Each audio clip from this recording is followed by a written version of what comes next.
Good afternoon, and welcome to Small Business Day at the U.S. Chamber of Commerce. Please make your way to your seats. Our program will begin in 10 minutes.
Welcome to Small Business Day. Please make your way to your seats. Our program will begin in 5 minutes.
Good afternoon, and welcome to Small Business Day at the U.S. Chamber of Commerce.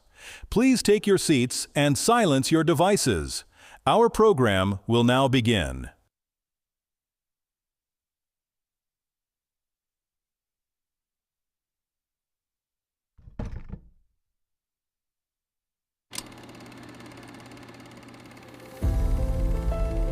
At the turn of the 20th century, America was a land of limitless possibility. The skyline rose with steel and ambition, bold, daring, and unstoppable. Fueled by the American dream, small-town entrepreneurs built companies that reshaped industries and uplifted their communities. Innovation became the heartbeat of our nation. In 1912, local business leaders united with a shared purpose: to create a single voice dedicated to defending free enterprise, empowering businesses to serve people, provide solutions, and strengthen society. That voice became the U.S. Chamber of Commerce, committed to advancing economic freedom and opportunity for every American. For over a century, we've been a driving force at the crossroads of progress, shattering barriers, fueling growth, and creating opportunities for people building better lives. We don't just support business, we ignite it. From local startups to global enterprises, we create an environment where potential thrives, empowering communities, leaders, and creators to transform bold ideas into lasting impact. Working with and for a local, national, and global federation of partners, we fight for American businesses in the courts, in state capitals, in Washington, and on the world stage. Steadfast in our principles, unwavering in our resolve, uncompromising in doing what's right. This is America's story, written with vision, bound by conviction, illustrated through courage, and enriched by the hard work of everyday people, local business owners, and global visionaries who continue to define us. It's an enduring legacy of strength, determination, and shared ambition. One we proudly build upon as we work to write the next chapter of our nation's story. Join us. Together, let's build a future of growth and opportunity for the pursuit. Please welcome the Editor-in-Chief of Co. by U.S. Chamber of Commerce, Jeanette Mulvey.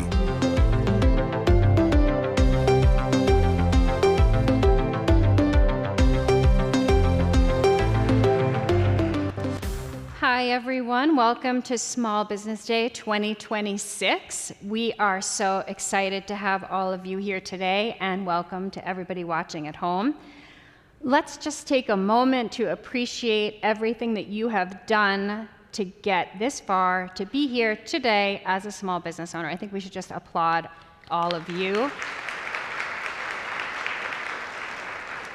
So today we are here to celebrate you and all of the work that you do. We know that running a small business is not easy, but your efforts are valued by all of us in this room and in the towns you left behind to come here today and spend the day with us. Your small businesses are the foundation of our economy. Through job creation, innovation, and the work you do in your communities every day, you are giving back in ways that only small businesses can. Today is a day to support that work and to give you the recognition that you deserve. So I hope that you will sit back and let us take care of you today. Our hope is that you will leave here today with the information and the inspiration you need to sustain you as you return to your businesses and get back to work on building your dreams. So thank you for all of you for being here, and thank you to our sponsors, Block Advisors, Dell Technologies, Google, Oracle NetSuite, and Walmart Business. To kick us off, I'd like to welcome our first guest, Neil Bradley, our Chief Policy Officer here at the U.S. Chamber of Commerce.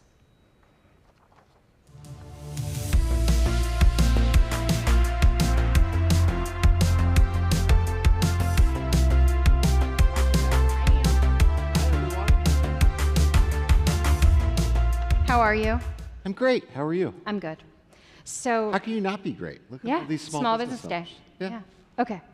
So, Neil, this is our small business update. We do this a few times a year. And Neil is especially gifted at breaking down the issues that are impacting small businesses and explaining what they mean to you. So let's just start. Let's talk about the economy. I feel like it's a little complicated. So how are you feeling about the economy in general? What looks good to you? Yeah, it is complicated. I think to understand where we are today, you got to go back a little bit. So let's go back to the beginning of the year. We thought that the economy would grow at about 2.3, 2.4% this year. That's good. It's not great. We want to be at 3% plus. That's our kind of historical long-term average, but it's a strong economy. That economy had some good things going for it at the beginning of the year. Deregulation out of the administration was really kind of reducing the red tape burden on businesses. We were seeing the positive effects of that. The tax bill provided businesses with certainty, consumers with more certainty. That was kind of wind in our sails. It helped offset some of the headwinds. Tariffs and trade uncertainty was one headwind. Workforce and some of the immigration challenges, the second headwind. But you take those kind of puts and takes and you add in AI, and the economy was looking okay. The conflict in Iran, the closure of the Strait of Hormuz, it did dramatically change things. We most often see it when we fill up our cars and we see the gas prices. That's felt every day. If you're in business, you know that it's also affected other things. Prices of shipping, for example, as diesel went up. One of the most dramatic things it did, though, was a real blow to both consumer and small business confidence. Consumer confidence in April was at its lowest level ever, according to the University of Michigan. People are really concerned about inflation returning. We at the U.S. Chamber survey small businesses. We saw a significant drop in people's outlook for both their local and the national economy, and importantly they said that they were more likely to hold back on plans to invest and hire. Now here's where it gets complicated. People aren't acting that way.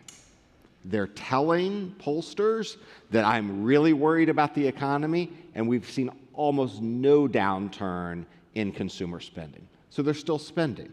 Small businesses say that they're worried about whether they should add headcount or not.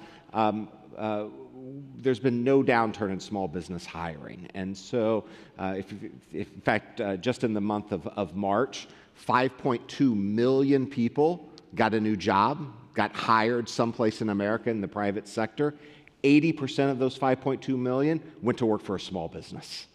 Small businesses are not pulling back. So when we look out to the future, we kind of see one or two paths. One path is people start acting on their fears. Consumers pull back.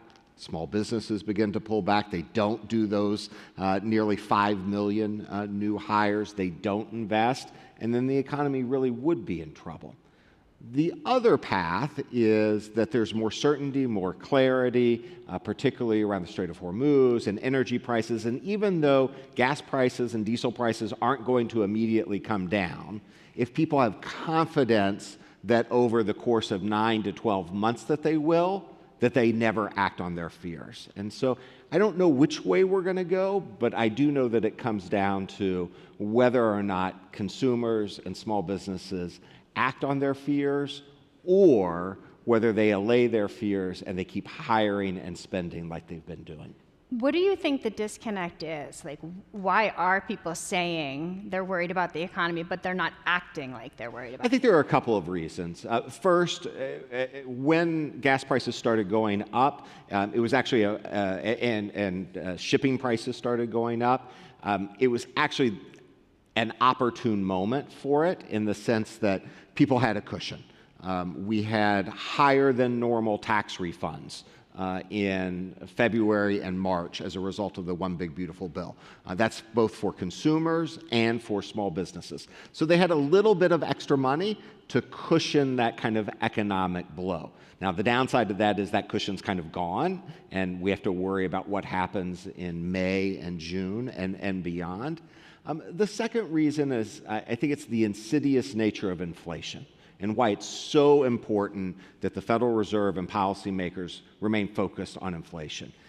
If you have a belief that prices are going to keep going up and you feel it every time you fill up the tank, every time you go to the grocery store, you have a very negative outlook on the economy. And so people's perception of inflation and prices really does drive their economic outlook.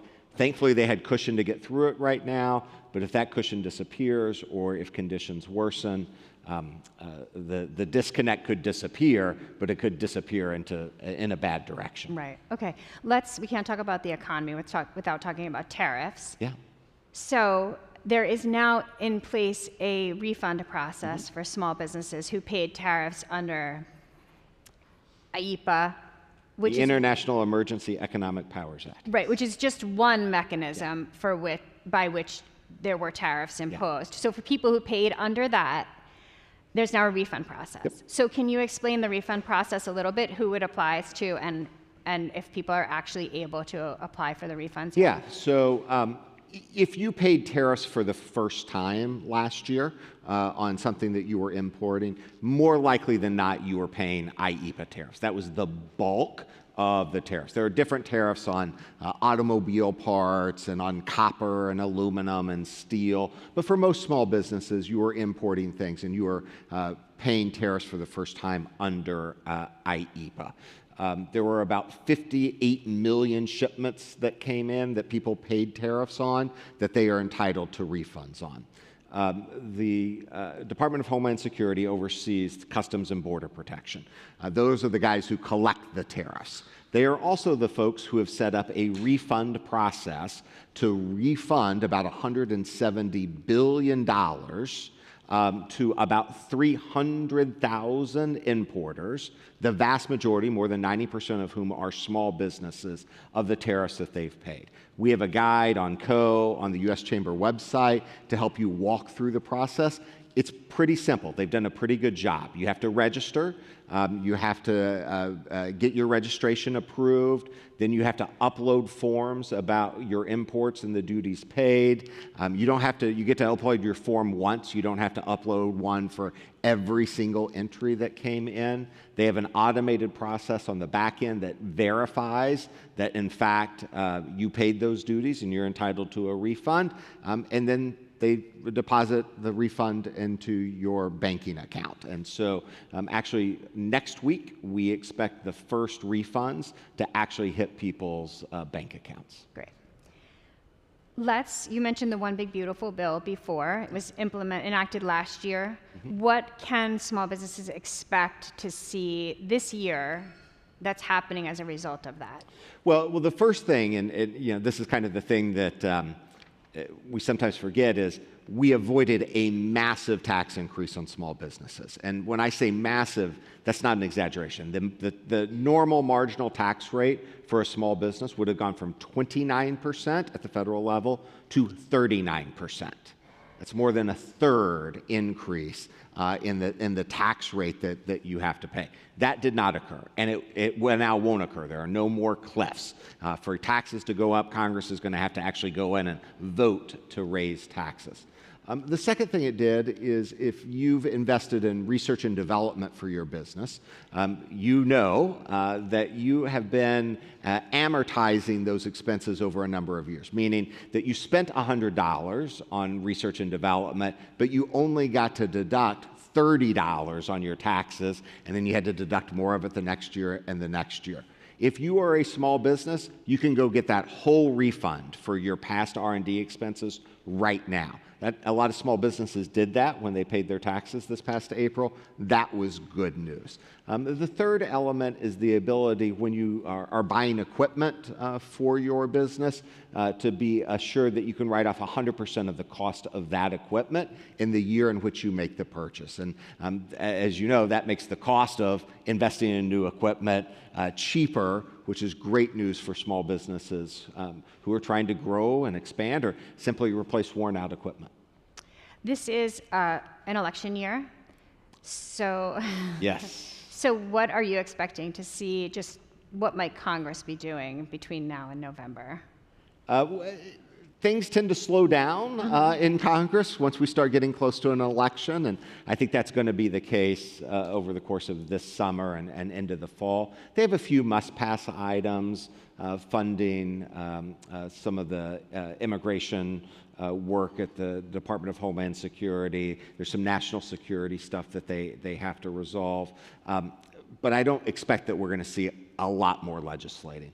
We are pushing for things like permitting reform.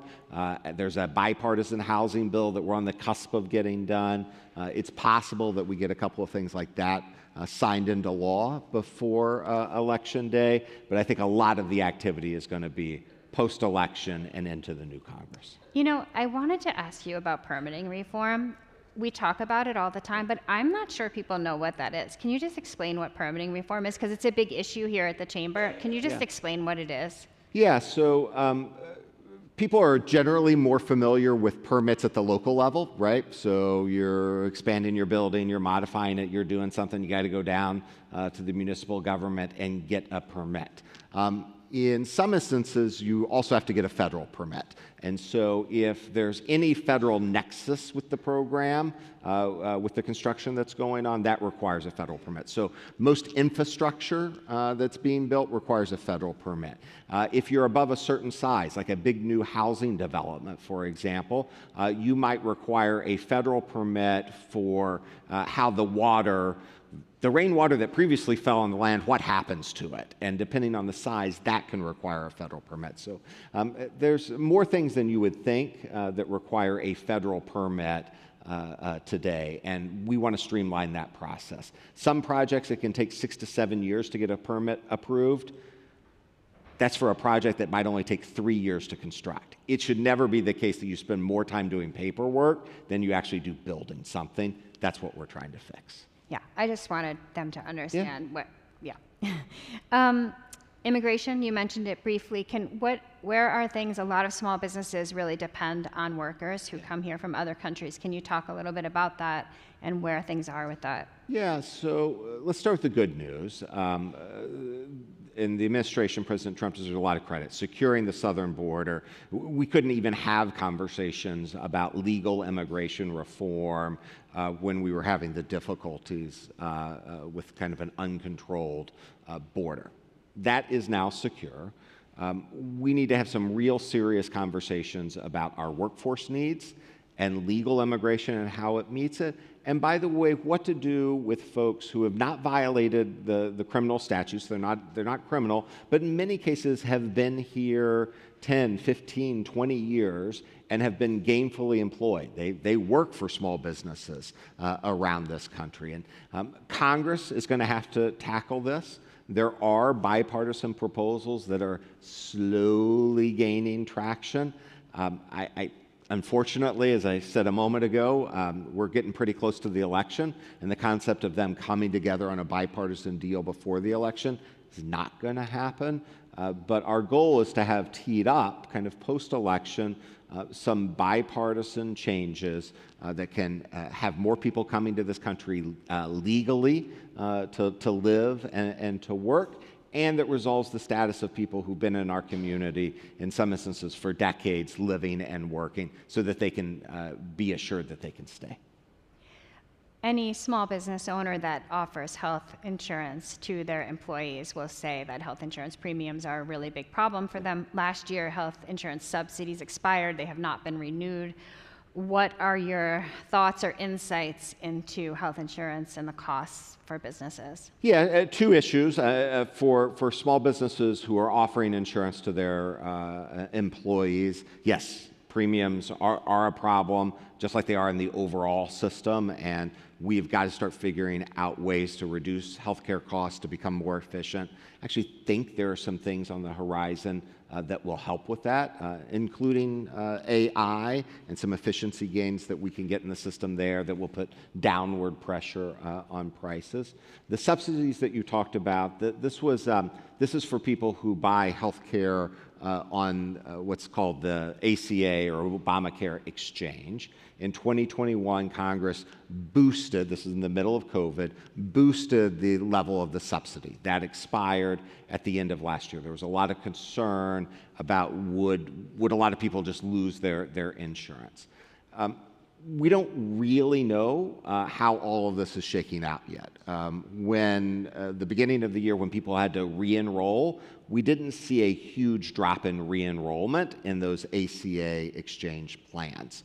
We have seen people shifting plans. They may have had a more generous plan with a lower out-of-pocket cost and a bigger subsidy. They lost part of the bigger subsidy, and rather than paying the higher premium, they switched to a plan that had a higher out-of-pocket cost. We don't know how many people have fully done that yet. And we're watching to see if affordability remains an issue as people are continuing to pay those premiums. So I'm not sure we really know the full impact yet, but it's something that we're paying close attention to.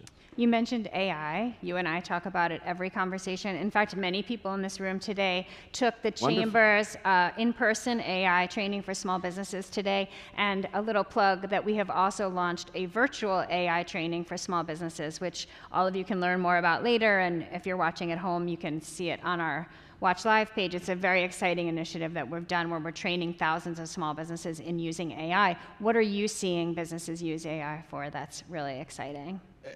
Almost everything, right? It is really remarkable. So it's improving efficiency and operations. We see businesses using it they're going in to pitch a potential customer. And they go to AI and they say, here's what I'm planning to say to this prospective customer. Do you think that this will resonate?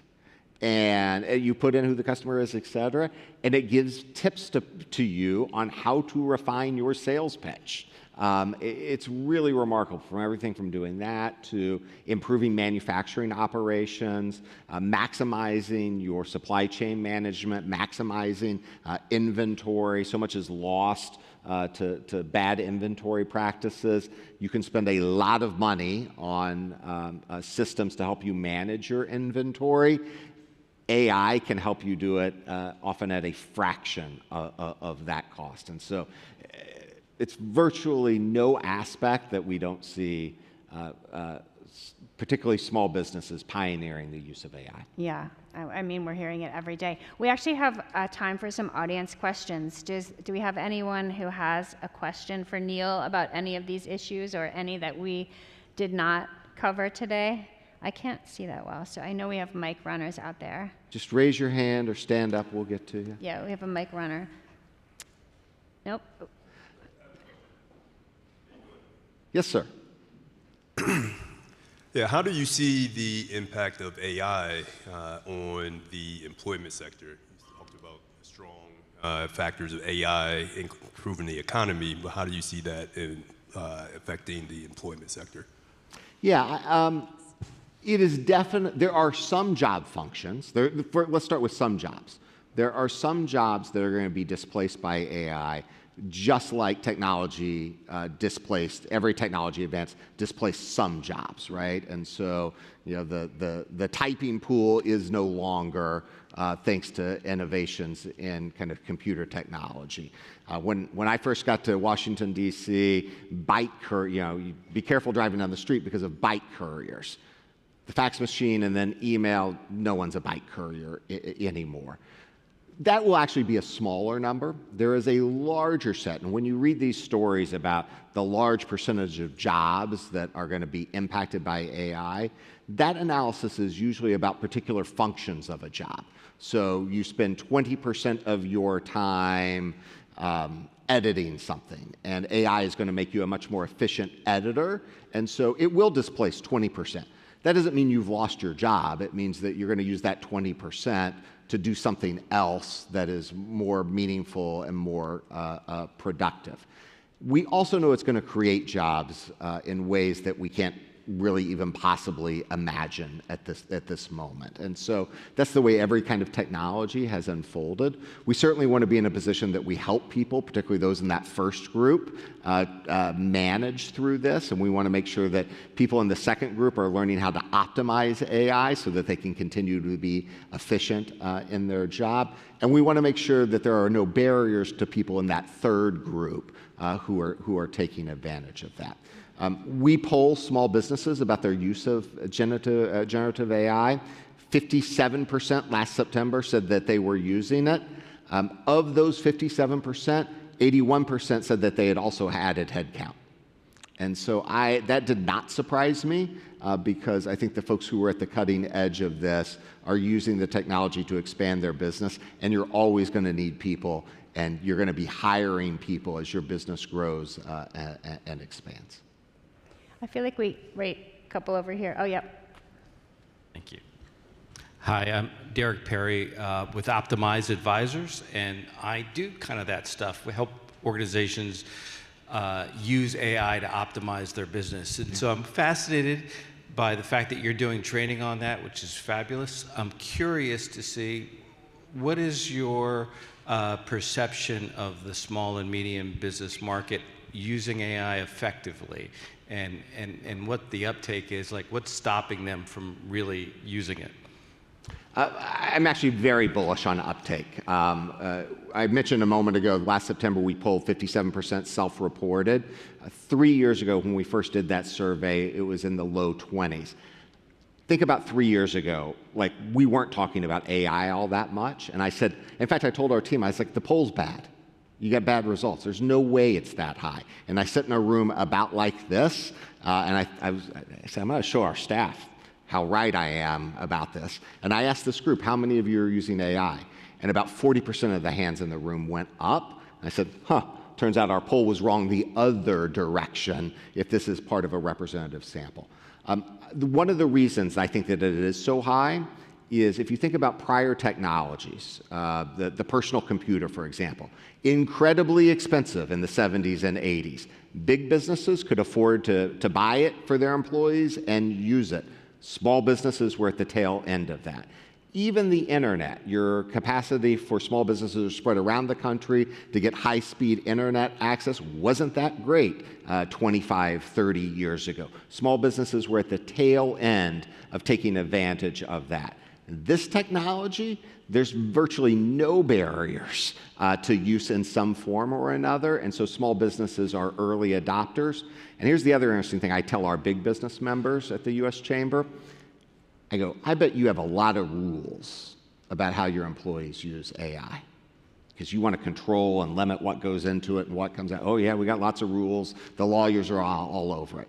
I said, you know who has none of those rules and is experimenting in ways that are probably going to end up eating your lunch? Small and mid-sized businesses, because they're being more creative and they're being more dynamic. And so I actually have last year we had a record number of new business applications in the United States. As we learn more about who those people were that started businesses, I think we're going to find people who were utilizing AI. And I think that 20 years from now, when someone talks about the Fortune 50, we're going to be talking about a lot of businesses that were small this year or just got started this year and the next couple of years who are going to take advantage of that and accelerate it. So I'm pretty darn bullish. I think we have one more right there. We have 1 minute left. Thanks. Thanks, Neil. Just want to, Jonathan Altman's with the Global Entrepreneurship Network. Just wanted to shift a little bit to whether you think that entrepreneurship, as defined by new firm formation, increasing rates of new firm formation, in the context of almost all the net new jobs come from new firms, not necessarily from some small ones. And the question is, how much of this is likely to appear on the Washington policy agenda? We've had administrations over the years. Sometimes it's front and center. Sometimes it's not really there. It was, for example, with the Obama administration, but not with the Biden administration. So I just wondered if you had any sense of temperature check on that for those of us that are trying to drive rates of new firm formation around the world. Thanks. Yeah, I think it should be higher, and I think there should be more of a focus on how do we make sure that these businesses survive. We got this recovery in new business formation kind of coming out of COVID, and I'll tell you there was a ton of skepticism in this town of those aren't real businesses. They're not. These are desperation businesses, and for a moment people didn't. You couldn't look at the data and say. What we found out was that, no, these were in fact real new businesses and people who were going to hire. And what it was people who figured out that I can be a retailer without opening a brick and mortar store. By the way, when someone opened that non-brick and mortar retailer, someone needed to be the last mile of delivery. I can start a business to do that. And we saw people who said, gosh, I thought to be a service provider, I had to see everyone in person, face to face. And they suddenly realized that you could be a consultant to people that you never sat down in a room physically with, thanks to everyone accepting Teams and Zoom and all of those things, and that those businesses have continued to grow and explode. I think we're going to find the same thing about AI, but I think we need to do a better job of of making sure that policymakers understand that this really is a resurgence, and we ought to be focused on policies that help sustain that level of new entrepreneurship and help them grow and succeed. And so I feel like the stuff's right to make it happen. We just need a good policy environment to help fuel it. Well, thank you, Neil. That is all we have time for, and I want to say thank you. And I also want to say to our audience that if you're listening to Neil talk and thinking, wow, they do a lot of work at the U.S. Chamber for Small Businesses, it is true. And if you are interested in becoming a small business member, we actually have some members of our membership team here with us. If you guys could just raise your hands. They were talking to some of you before, but if you're interested in small business membership, you can find one of them. So thank you so much, Neil. We really appreciate it. And you can help guide this work. Yes. Our small business members help guide our small business work. That's how we learn about the issues that are important. And so if there's something that is important to you that we didn't talk about today, find one of the team here, become a member, and help inform and guide our work on your behalf. Thank you. Thanks, John. Thanks. We're going to go that way. Please welcome U.S. Chamber of Commerce, Senior Vice President of Small Business Policy Tom Sullivan, and the U.S. Small Business Administration Deputy Administrator Bill Briggs.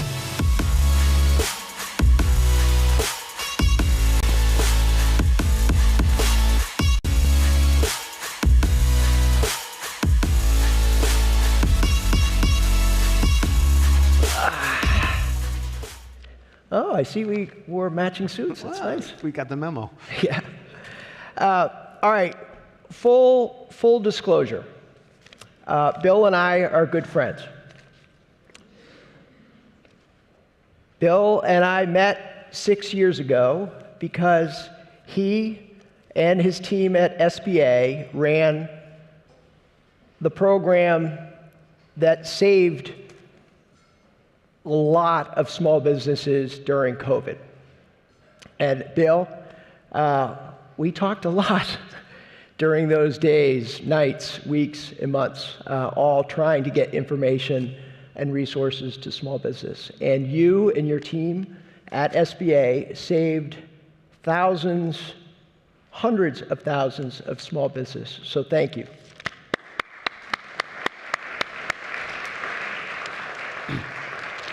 Thank you. All right, so now that we've established we're friends, we could just get rid of the script. But let's get right to it. There are small business owners here and watching online who have an idea.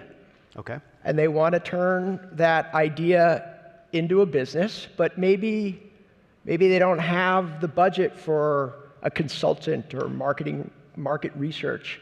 How does SBA help those entrepreneurs? Well, first of all, Tom, thank you for having me here. In case anyone doesn't know, it is National Small Business Week, and so this is the week we recognize and elevate and celebrate small businesses who truly are the backbone of our economy. And you talk about the people having an idea to start a small business. Under this president, I think more small businesses are starting up. I think the stats were 600,000 in the last few months or something. I mean, a lot of people are having this idea. And so what I often say to people when they have an idea is validate it. And, measure twice, cut once, which is the old carpenter's motto. But SBA offers a variety of resources through our resource partners. We have our small business development centers, our veteran business opportunity centers, which cater to the veteran crowd, a very important crowd to me, women's business centers, and all of that. And in these centers, you can get low or no cost advice on everything from developing a business plan to a marketing and outreach strategy, but it helps you validate your idea or concept and then build a business plan. And so I always say to people, you might be starting or going into business for yourself, but you are not going into business by yourself. And it's important to have a team of advisors and people you trust, whether you're trying to access capital or take the next thought about expanding and growing. And that's, again, where our small business development centers and all of that can be. And SBA can be a member of your team, a valued partner in that process. The other thing, too, is we now live in an AI economy. I was just speaking to the AI Expo down the street today, and there are tremendous resources available through AI technology. And I would almost encourage someone to begin using LLM technology, basic, but starting, that can be a valuable resource, but also thinking about how you can integrate AI into your business immediately as you start to grow it. An AI-first business today will have a tremendous advantage in 5 years. And one of the great things, I get to go around the country and see how small businesses are actually leveraging AI to grow and expand and hire more people. We didn't rehearse the AI commercial before right now, but those of you who were here for the AI training, thank you. Co is sponsoring AI training throughout the entire year, in person and online. And Bill, when the small business owner learns from the SBA partners about how to start a small business, they're then confronted with, all right, well, I've tapped out on my credit cards and my family's savings. I need a loan. Mm-hmm. What does the SBA do to help with the access to capital? Yeah, so that's what SBA is primarily known for. And how you and I met was when I ran the Capital Access Program. That is what SBA is primarily known for, is SBA loans. That's our flagship loan product. And one of our core missions is providing access to capital. And again, this is where getting capital ready or getting ready to take onto that loan is where our resource partners can come into play. And making sure that you understand you're taking on appropriate levels of debt to really have an impact on your business, but not so much that you get in trouble. And so we have a variety of programs. Again, our flagship 7A loan program is our primary program. But we also have our micro-lending program, where you can work with a micro-lender, which can be loans up to $50,000 to get started. And then also we have our 504 loans, which allow for fixed plant or capital equipment. One of the major initiatives we're doing at SBA is focused on manufacturing. So we're really trying to encourage these small manufacturers to invest in the plants and equipment. Couple that with the president's tax cuts, which a lot of the small business tax provisions, including factory equipment expensing, 100% depreciation there, the small business permanent deduction. We think there's a lot worse. The stage is set right now from whether a tax perspective and spring-loaded for growth, but also now with SBA's policies to really help them. So again, the capital access equation is a two-step: learning how to intelligently access capital, and then approaching an SBA lender to have that discussion, and working through that. And so the variety of options and resources out there, and SBA is proud to be a partner in that process. And so the start really is talking with those resource partners. Yeah. That next question is, okay, well, there was this guy, I think he was the deputy administrator of SBA, he told me about SBA lending, and then that resource partner says, yes, in fact, your local community bank is an SBA lender, and then there's that connection. Mm-hmm. And when small business owners are in their second, third, fifth year of business and they want to grow, there's sometimes these headwinds of federal regulatory pressures that keep them from doing what they love. I haven't met a small business owner yet who likes filling out federal forms. No. And I understand that the SBA administrator, Kelly Loeffler, mm-hmm. And you and a whole team within the administration are running a team called, I think it's called the Deregulatory Strike Force. Yes. And correct me if I'm wrong, but this concept is you're soliciting ideas from small businesses to tell you, make this ridiculous rule go away. Mm-hmm. Am I getting it right? Yes. And how do small business owners tap into that strike force? So the easiest way to do that is redtape@sba.gov. There's also a phone number. But the easiest thing to do is shoot an email to redtape@sba.gov. If you have a federal regulation in any department or agency that you are concerned about, let us know. You will get a real live response. Part of what the administrator and I do when we tour around the country is actually hear from small businesses about the regulatory pressure. And that is one of the things that this administration has recognized. And so when the administrator launched the Deregulatory Strike Force in December, and consistent with the president's effort on overall deregulation, we are really going after and focusing on common sense solutions and deregulatory efforts to help small businesses grow and expand. And there are myriad examples of this, and we have on right now 120 deregulations for every new regulation. And honestly, we have a lot more work to do after the last 4 years, which was an insane amount of regulation. I worked in a regulatory position before. And so we're really optimistic and really focused on doing everything we can. Your old office, the Office of Advocacy, is a key role in this. It's one of the key resources that SBA has. The SBA Office of Advocacy is adjunct to the SBA, and their job is to help advocate for small businesses in the federal regulatory process. They also conduct economic research. They do a phenomenal job, and they're a key partner in this deregulatory strike effort. So they run the red tape at SBA.gov. They're the folks who will get back to you with your concern. We really welcome the input. We have a relatively small window here to make an impact, and I guarantee you this administration, we are focused on doing everything we can to cut regulations, to repeal back the things that prevent you from growing, and we want to do it. So please let us know. Our job is to be responsive to you. We work for you, and we want to make your lives and your businesses that much better with less regulation. Well, you know, since we're friends and we're just like right here, you could maybe tell me about a little rumor that I've heard. Okay. You know, no one's watching. No one. All right. So the rumor is that during one of these trips, either you or the administrator were on, they ran into a watermelon farmer in Florida who said there's an OSHA rule that requires shade protection when harvesting watermelons.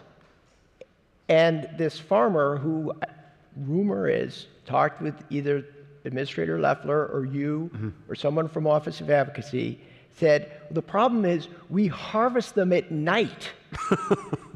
Is that true? Yes. Right. That was not me, but that is a true story, and that's a perfect example of what we are trying to address. And some of these rules, when you go out there and see them in practice, one example is the diesel exhaust fluid. If we have anyone here who works in the ag or rural sectors, they're very aware of the diesel exhaust fluid rule, which basically can shut down your tractor in the middle of a field. And so this administration is working to repeal and put common sense, restructure that regulation, and ultimately, hopefully, repeal parts of it, because it was impacting farmers for minimal impact or environmental benefit, so-called environmental benefit. And that's something where we're really driving the train on affordability, because if it impacts the farmer, that's going to impact the price of groceries. And so we're hearing about that, and we're doing everything we can. But we hear constant stories of things that may have made sense 40 or 50 years ago, but technologies and processes have improved so much, it's no longer relevant, but you have to do it the old way to be by the book. And that's the sort of thing where we're like, this, help us, show us where we can install common sense deregulatory efforts, move very quickly.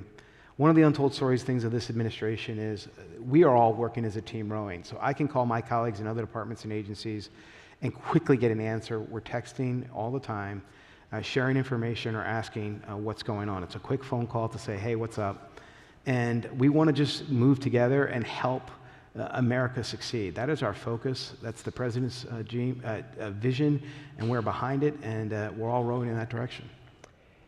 And you touched on how reducing red tape increases affordability, whether it's groceries, gasoline, and other things. You and I have talked in the past about how important it is to have manufacturing, more robust manufacturing in the United States, and really narrowing in on the domestic supply chain, that when it is running smoothly, it actually makes things more affordable. And I know that your team has a specific lane in manufacturing and supply chain at SBA that is trying to make that happen. Can you explain a little bit about what you're doing? Yeah, so day one, when Administrator Loeffler came in, she announced the Made in America Manufacturing Initiative. And it's an all-of-the-above effort to increase the manufacturing base of our country. 98% of all manufacturers in the country are small businesses. This is our lane, and we are owning it.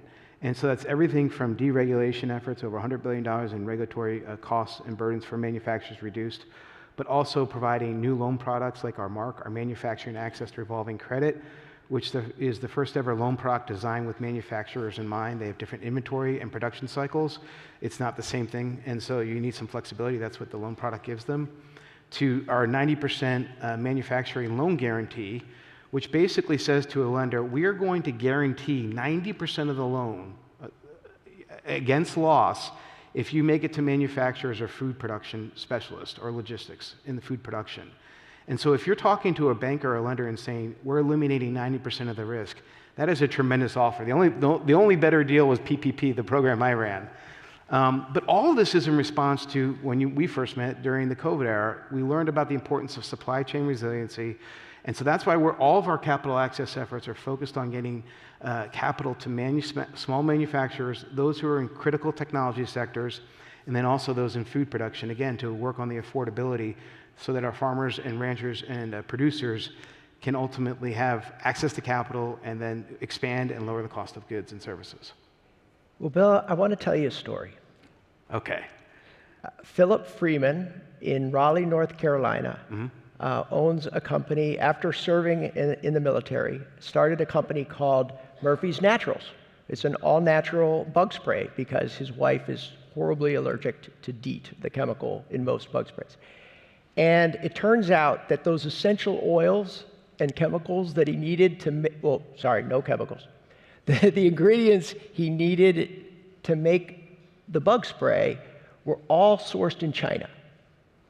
And so he sourced them from China, got the EPA license to distribute this bug spray, and now over 98, so it's taken 7 years, 98% of those oils and ingredients that go into Murphy's Naturals are sourced in the United States. Yes.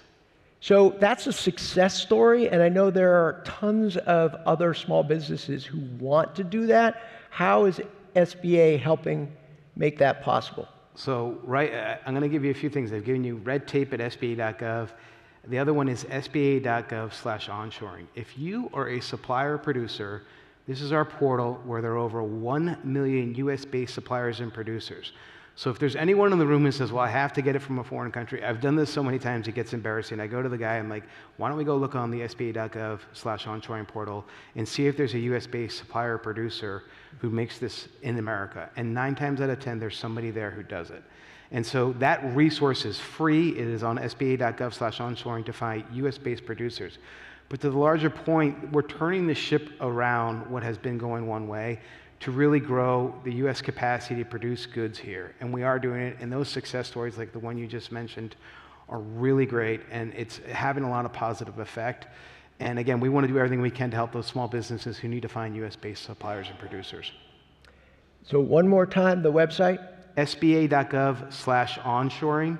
It is a free portal and has over 1 million US-based suppliers and producers. And if you are a US-based supplier or producer, please make sure you're listed. And if not, let me know and we'll get you fixed.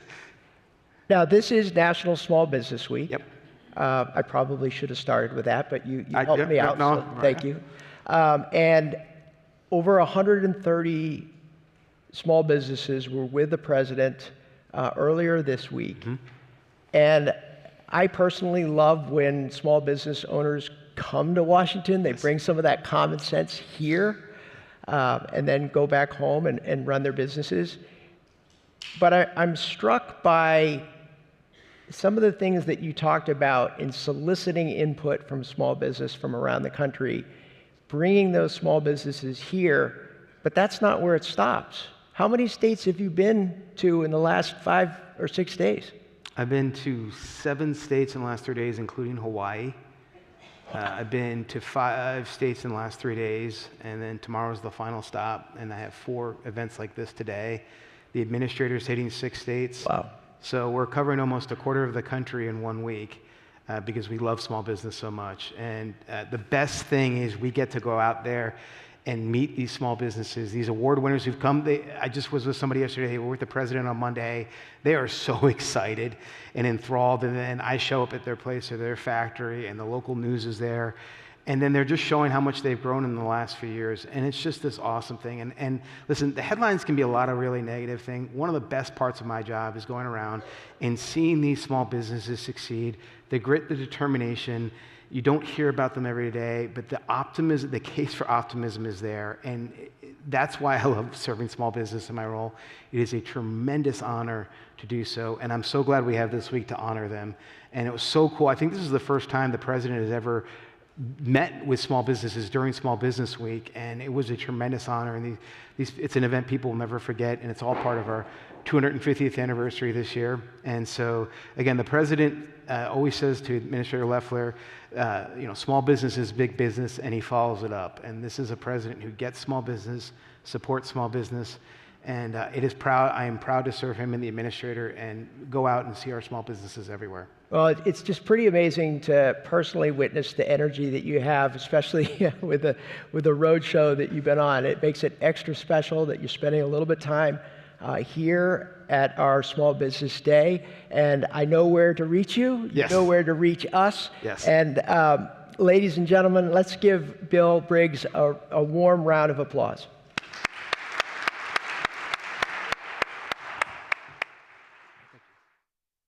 Please welcome U.S. Chamber of Commerce Vice President for Cybersecurity Policy in the Cyber Intelligence and Security Division, Matthew Eggers, and National Cybersecurity Alliance Executive Director, Lisa Plegemeyer.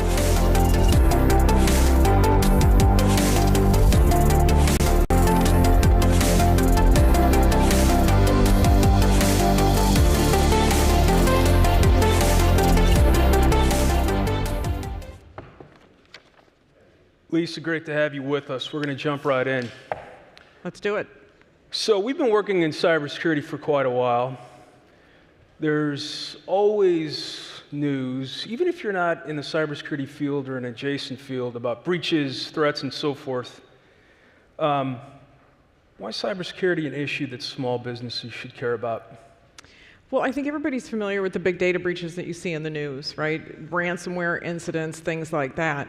But most people don't realize how often small businesses actually get compromised as well, because we just don't hear about those in the news. At most, they might make your local news.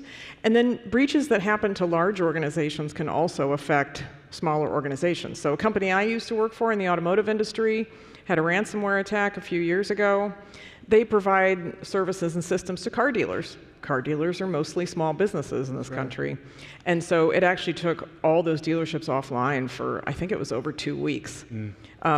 So you really need to have a resiliency plan, even if you don't think it's going to happen to you. If it happens to a vendor like that you do business with, there really isn't anybody in this country anymore that isn't affected in some way, shape, or form by cybercrime, scams, fraud. I think that's right. Very few are unaffected. So, is the nature of threats that affect small businesses different than, let's say, if you're a larger enterprise? I don't know if the nature of the threats is different. I think maybe the tools in the bad guys' tool belt, they might attack a little bit differently. They actually attack small businesses. Your employees are more attacked than the employees of a large enterprise. So social engineering attempts, maybe deep fake phone calls pretending to be one of your customers or a vendor or something, deep fakes on Zoom calls, things like that. Any kind of, we call it social engineering, right? Phishing emails, those scammy texts we're all getting, those kinds of things. They're going to assume that you're not training your employees on what to look for and what to do in those situations quite as much as the large organization. They're going to assume you don't have what we call the 24/7 eyes on glass team in the dark room somewhere with all the monitors. They're going to assume you don't have those kinds of resources. And so I think most cyber criminals and nation state actors think you're a softer target than the big corporations. Do small businesses see themselves as a softer target? No, that's the problem. That's the problem. Yeah. So I had the honor of testifying before the House Small Business Committee late last year, and we talked about the myths that people believe. I'm not on the radar of the bad guys. Like, I'm just a small business. They don't know who I am. Right. I don't have anything of any value to the bad guys. They are looking for data, cash, and things they can turn into cash. And you have assets in your business, you have data in your business, you have things that are absolutely of value to a bad guy. Probably the one that I think we as a nonprofit have a good solution for is my IT guy's got it. I got a guy, right? My IT guy's got it handled, my managed services provider has it handled, whether that's external or internal resource. And then my question is, well, how do you manage that resource? Sure. How do you know they have it handled? You know, if I ask a small business person, are you prepared for a ransomware attack? Well, my IT provider says everything's okay. Like, well, how do you know everything's okay? If your accountant just said to you, yeah, everything's okay, when you asked them about your P&L or your bottom line, like, you wouldn't accept that as an answer. You would want to have a meaningful conversation about your finances. So we have a course called Cybersecure My Business that teaches how to manage security risk, how to manage your IT provider in business terms, and it's meant for owners and operators of small businesses. One of the reasons why we've liked working with you guys for as long as we have, and it's been probably 20 years plus. We've been around for about 23 years. So yeah. Is I don't care how technical some people think the issue can be or has to be. Everybody needs things to get kind of simple and basic.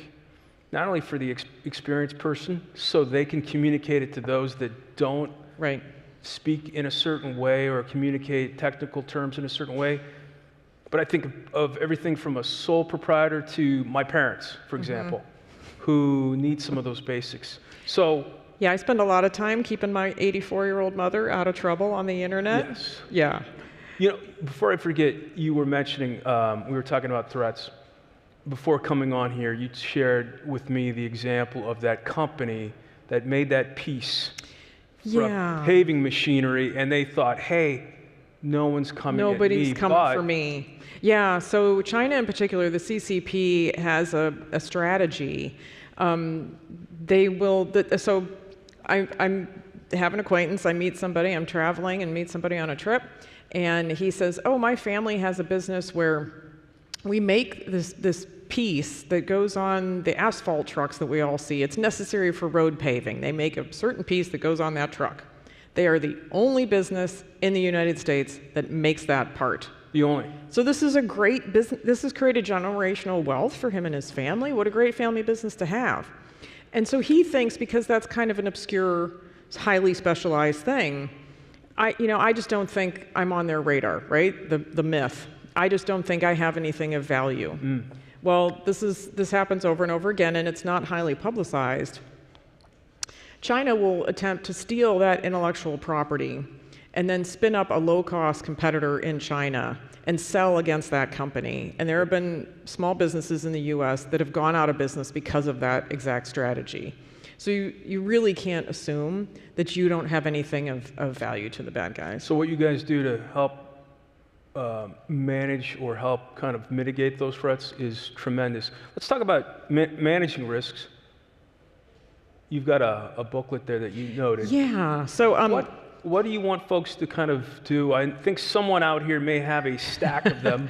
So our specialty, we do cybersecurity education for the everyman, right? We don't talk in jargon. We try and simplify this issue to demystify it. We have research that tells us that people are intimidated, they're scared, they don't want to deal with this, they want it to be somebody else's job. And so what we try to do is demystify and simplify this topic as much as possible. So if you go to staysafeonline.org, you'll see a lot of resources, webinars for small businesses, things like that. One of the biggest pain points we see in society lately is the scamdemic. All the scammy texts we're getting, the phone calls, all that. It's disproportionately affecting older adults because they typically have the most money at risk, right? They have their life savings at risk. So after me being on Zoom calls and FaceTime and everything with my mother 1,500 miles away, trying to help her and realizing what a challenge that is, we made a printed workbook called Then and Now. And Max, if you'll stand up, we have brought some of these here today. If anybody wants one, you can see Max. There's also a digital version of this. And we're holding in-person sessions where older adults can bring their devices and get help on the spot. We're rolling this out, for example, in Florida with Florida Department of Elder Affairs, with the Cleveland Clinic and Key Bank in Cleveland. But this is a Costco moment, right? This is a free sample of how you can see how we try to simplify this as much as possible. Because the same things that we teach in here, not reusing passwords, probably using a password manager, multi-factor authentication on all your accounts, those are the exact same things the things that my mom needs to do are the exact same things that every small business needs to do. Because most bad things that happen in cyberspace start with password reuse, employees sharing a password to a system, lack of MFA on an account. It's those basic I'm going to do an things. acronym check. MFA. Multi-factor authentication. Everybody knows it as that thing you have to do when you want to log onto your bank account. Right. Hopefully most groups are using that. Hopefully, it used to be yes. kind of complicated, but now It's gotten easier. it's pretty easy. One of the other myths that we like to dispel, people will say, well, I don't like using facial recognition to sign on to my accounts. Or they won't even want to use it when they go through TSA, for example. Most companies, and TSA included, they're not storing that information. And guess what? There's enough cameras around most cities. Like, our faces are out there. We've probably, you've got a driver's license, you got a passport, the government already has your photo. So using a password manager with facial recognition and things like authenticator apps to do MFA, Right. it goes so much faster. It's a lot better. It is so convenient. So using facial recognition and a password manager, I can log on to, for example, my bank account faster than if I had to type in my username and password myself. Correct me. You are going to be in Florida. Did you mention that? Yes, we are. Starting this summer, we're going to be doing in-person sessions around the state of Florida, and hopefully we'll be doing it in more states in the future. When are you going to kick things off? Probably date? June. June? What city? We're going to start in Tampa. Okay. Yeah, but we'll be all over the whole state. Are you gonna I know, go- Florida in the summer, but it's okay. I live in Texas, so it's cooler than Texas in the Are you going to go beyond? You're going to go beyond Florida? Yeah, we're going to go to Cleveland. The Cleveland Clinic is viewing the scamdemic as a patient resiliency issue, because when older folks get scammed, it is incredibly stressful and can actually have health effects as well.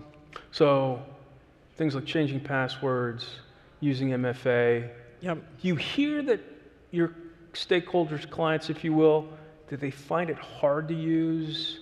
And one of the things that I think your guidebook does, or you will be doing, that piqued my interest, is you help people understand, or at least know better how to hire a managed service provider. That's right. The last lesson in our Cybersecure My Business course, now that course is actually live instructor led. So you have a human being that you can ask questions of. It's remote, it's taught online. And there's a recorded version if you want it, but we have an instructor who's a really personable guy, and he has open office hours, so he'll help you after class if you have questions, but it doesn't get deeply technical. It's more about managing cybersecurity risk just like you would any other function in your business.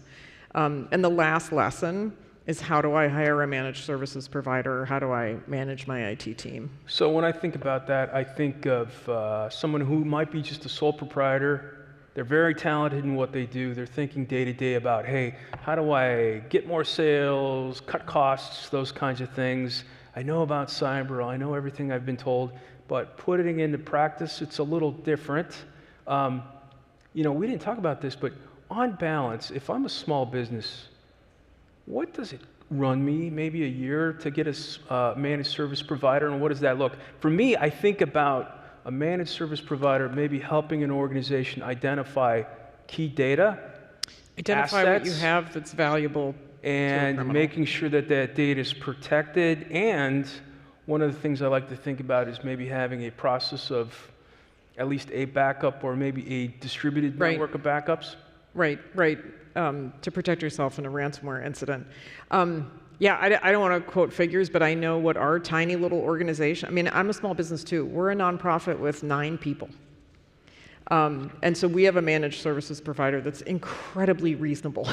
It just does not have to be expensive. That's another kind of myth, I think, that people think it's expensive.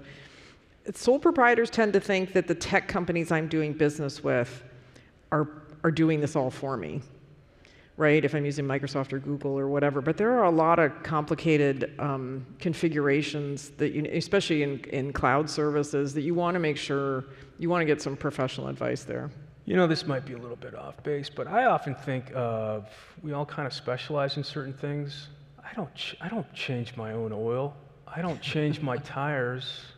I have people that are better, they're more proficient at doing it, but I make sure that when they change the tires, I have new tires, they have new treads. You would know if the wheels were coming off. I check my oil to see whether or not it was done. So you can't just leave it up to the provider to do everything. Right, and so many of these things are people and process things. Like making sure that employees in your business only have access to the data and systems that they need to do their jobs. Making sure that there's multi-factor authentication on even your social media accounts. Think about the brand damage that would happen if somebody hacked your Facebook page, for example. Making sure that people that no longer work for you don't have access anymore to your data and your systems. That happens a lot. We forget to decommission people, right? We're used to onboarding, getting people set up, making sure they have access to things. Sometimes our processes aren't as robust when somebody leaves. And those kinds of things are all people and process. So they don't cost money. They just need to get done. And it's helpful to go through a process where you actually document those things. So you have policies for your business, for example, and you have processes that go along with those policies. And that you have some guidance just to help you through those things. I mean, our course follows the NIST 4 or now 5-step process. You mentioned that wealth management company. Yes, that said to itself, room. or the leadership said, well, we don't really have anything of value. And I thought, boy, you do. And whether or not the data is stolen and used for nefarious purposes, or maybe they were hit by some kind of ransom attack, they sure do. I hate to ask, but I will. Do you see that a lot? We do. I spoke to the employees of a wealth management company lately. One of their vendors was breached, which also affected them and their data and their customers. And then I said, well, can I speak to I'm happy to do a session to educate your customers on, all of us have gotten the breach notification letter in the mail and probably seen the offer of free credit monitoring. That's a rear view mirror. That's just telling you that somebody already tried to attempt something. That's not preventing anything bad from happening. And what's most likely to occur, let's just say that, I don't know, you're a hardware manufacturer of some kind, maybe cell phones, computers, iPads, whatever. Every once in a while there'll be a breach of the customer lists from those manufacturers. So for example, my mom has a laptop, and the company that made her laptop had a breach of their customer list. So that included her address, her phone number, her date of purchase, the model number, and the serial number to her laptop. So when somebody called her and said, hello, this is brand X, we think we're getting an alert from your laptop, you need to let us remote in, give us a credit card to fix it. She assumed because they had her serial number to her laptop that was really the company that made and sold her laptop. So really in those kinds of data breaches, I think what's more effective is asking what kind of data was breached, what type of social engineering attack am my customers most likely to face because of the data that's now in the hands of a criminal. So in the case of that laptop manufacturer, it was that sort of tech support scam. You mentioned your mother. My mother's been scammed. It really made me mad, I gotta say, like big time. I guess Mother Day is coming up. That would be a good, on some level, I'm kind of joking, but a good thing. You gotta give this to your mother for Mother's Day? Provide folks of any stripe, even board members of a large firm, would do well to read the basics. So when someone comes in, you are confident about the discussion, right? Because if anything, I think people that are using cyber services, what I want them to be thinking about is, are you able to ask the right questions, and do you understand the answers to a certain degree? You can't walk 2 steps these days without talking about AI. Is it making a big deal? I believe it is. As much as it's helping us, I know I used it to write a presentation, helped me write a presentation last week to do research for me, and man, it felt like I had taken Adderall. Like I got so much done so fast, it was great. The problem is, it's also helping the bad guys. And they're not constrained by policies, and they're not worried about data privacy, right? They're just going for it. So the thing we're seeing the most, yes, it's helping them write malware faster, it's helping them deploy malware faster, all those things. The quality and the speed and the scale has improved immensely. But what we see mostly day to day are is the use of the deepfake tools. So somebody can be sitting on the other side of the earth somewhere, and you will see on the Zoom or on the Teams or hear on the phone a voice and a face that you're familiar with, right? That looks and sounds like somebody who's in this country. Your employees could end up getting a deepfake phone call or Zoom call from somebody pretending to be you. And you said that actually happened to someone. Oh, sure. Happens all the time. And the employee, just to see whether or not that was his boss, texted his boss to say, right, is that you on the screen? And his boss texted back, and because the guy on the screen did not pick up a phone and text, that was the only way and this was a chief marketing officer of a mid-sized business. And to me, a CMO is the kind of person who's, tuned into how things look. You're a marketing person, and the fact that he couldn't tell the difference, but that wasn't actually his CEO, it was a deep fake. Like, that's how good the technology has gotten. So you don't need to know how to code, for example. You just need to know that, hey, this is a threat, and there's ways to mitigate it. So that was pretty savvy. You need to have spidey senses, right? Like a healthy skepticism. And the biggest thing I think I want you to take away today is don't feel like this is somebody else's job, right? And even if you have delegated it to somebody else in your business, you need to know enough about it to manage it. Just like you would your accountant or anybody else you have delegated things to. It can be done. It can be done. We've got a few seconds here. Let's leave on a big-time optimistic note. 2 things, relatively low cost, that you'd recommend?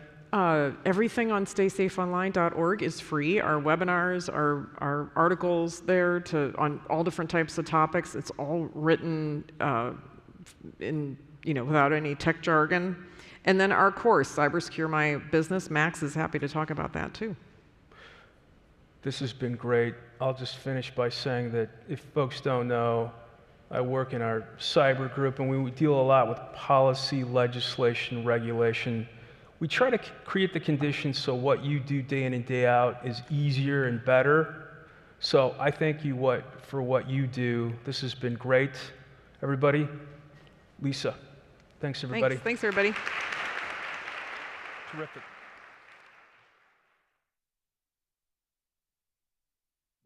As a small business owner, life can feel a little lonely. You think to yourself, why am I doing this? Sometimes you just need that push, that glimmer of hope to keep going. That's what makes the Co 100 so powerful.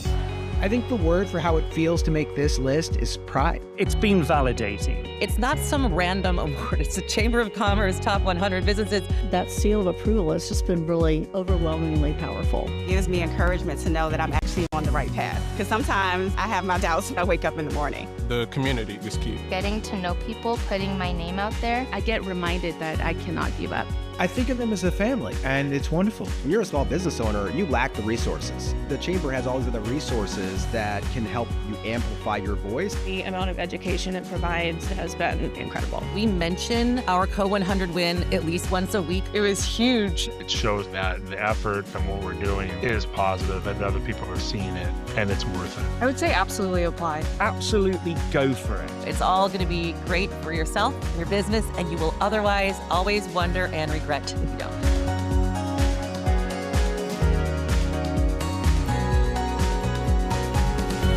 Please welcome U.S. Chamber of Commerce Chief Digital Officer, Mike Morello.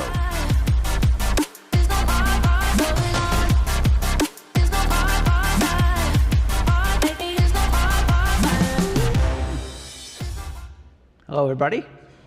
Hope you're excited after seeing that amazing video. On behalf of the U.S. Chamber of Commerce, I am thrilled to kick off the Co 100 application process.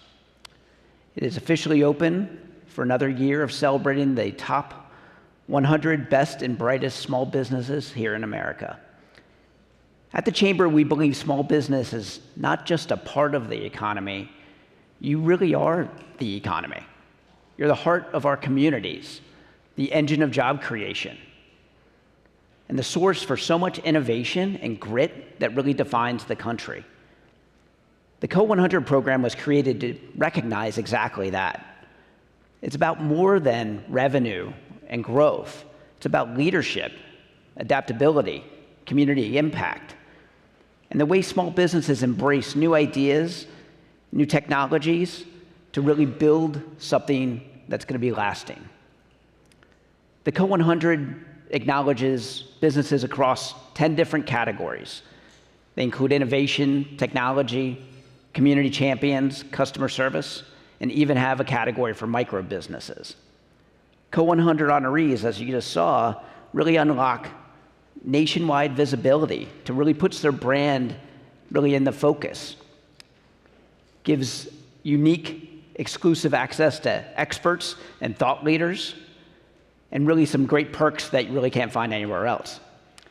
It's more than a list. It's more than that. It's a launch pad for growth, for exposure, and for connections that really set your business apart from the others. In addition to these benefits, the Co 100 top business each year is awarded $25,000. So, beginning today, you can apply for the 2026 Co 100. It's very easy. You go to co100.com, co100.com, fill out the application. It only takes about 30 minutes to do it. I think it's well worth your very valuable time. Each year, we're inspired by the stories that come through the applications, and we know this year it will be no different.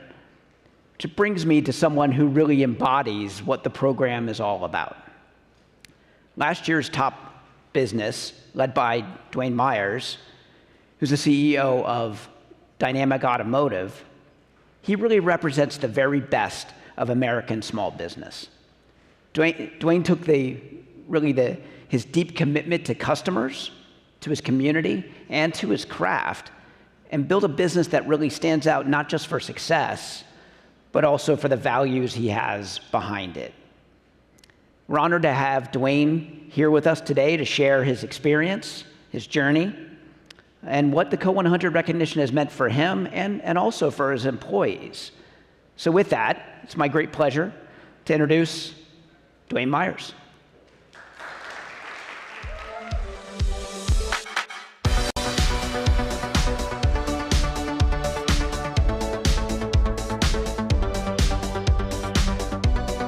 Hello, Dwayne. Mike. All right. So we just got to see the amazing program. I got to describe it a little bit last year in this very room, in a wonderful gala. You were awarded the top business of the Co 100. Tell us a bit about what the last year has been like since that happened for you and for your company. The last year, well, first off, that night, overwhelming, humbling, just blown away. And you all do such an amazing job. I tell people it's like going to the Emmys. I mean, one of the best events I've ever been to. But the year, I break that into two categories. First, I'll talk about just the outside and the reactions from other people. Everything from U.S. senators, state senators, members of Congress, mayors, county executives, business leaders, all reaching out, congratulating us. Overwhelming. I left here in a hurry to go teach a class in Arizona. That's right. And they made a huge to-do when I got there about it. And I mean, I was just very humbled by it. But I want to say the bigger part for us was it really validated our team and what they're doing.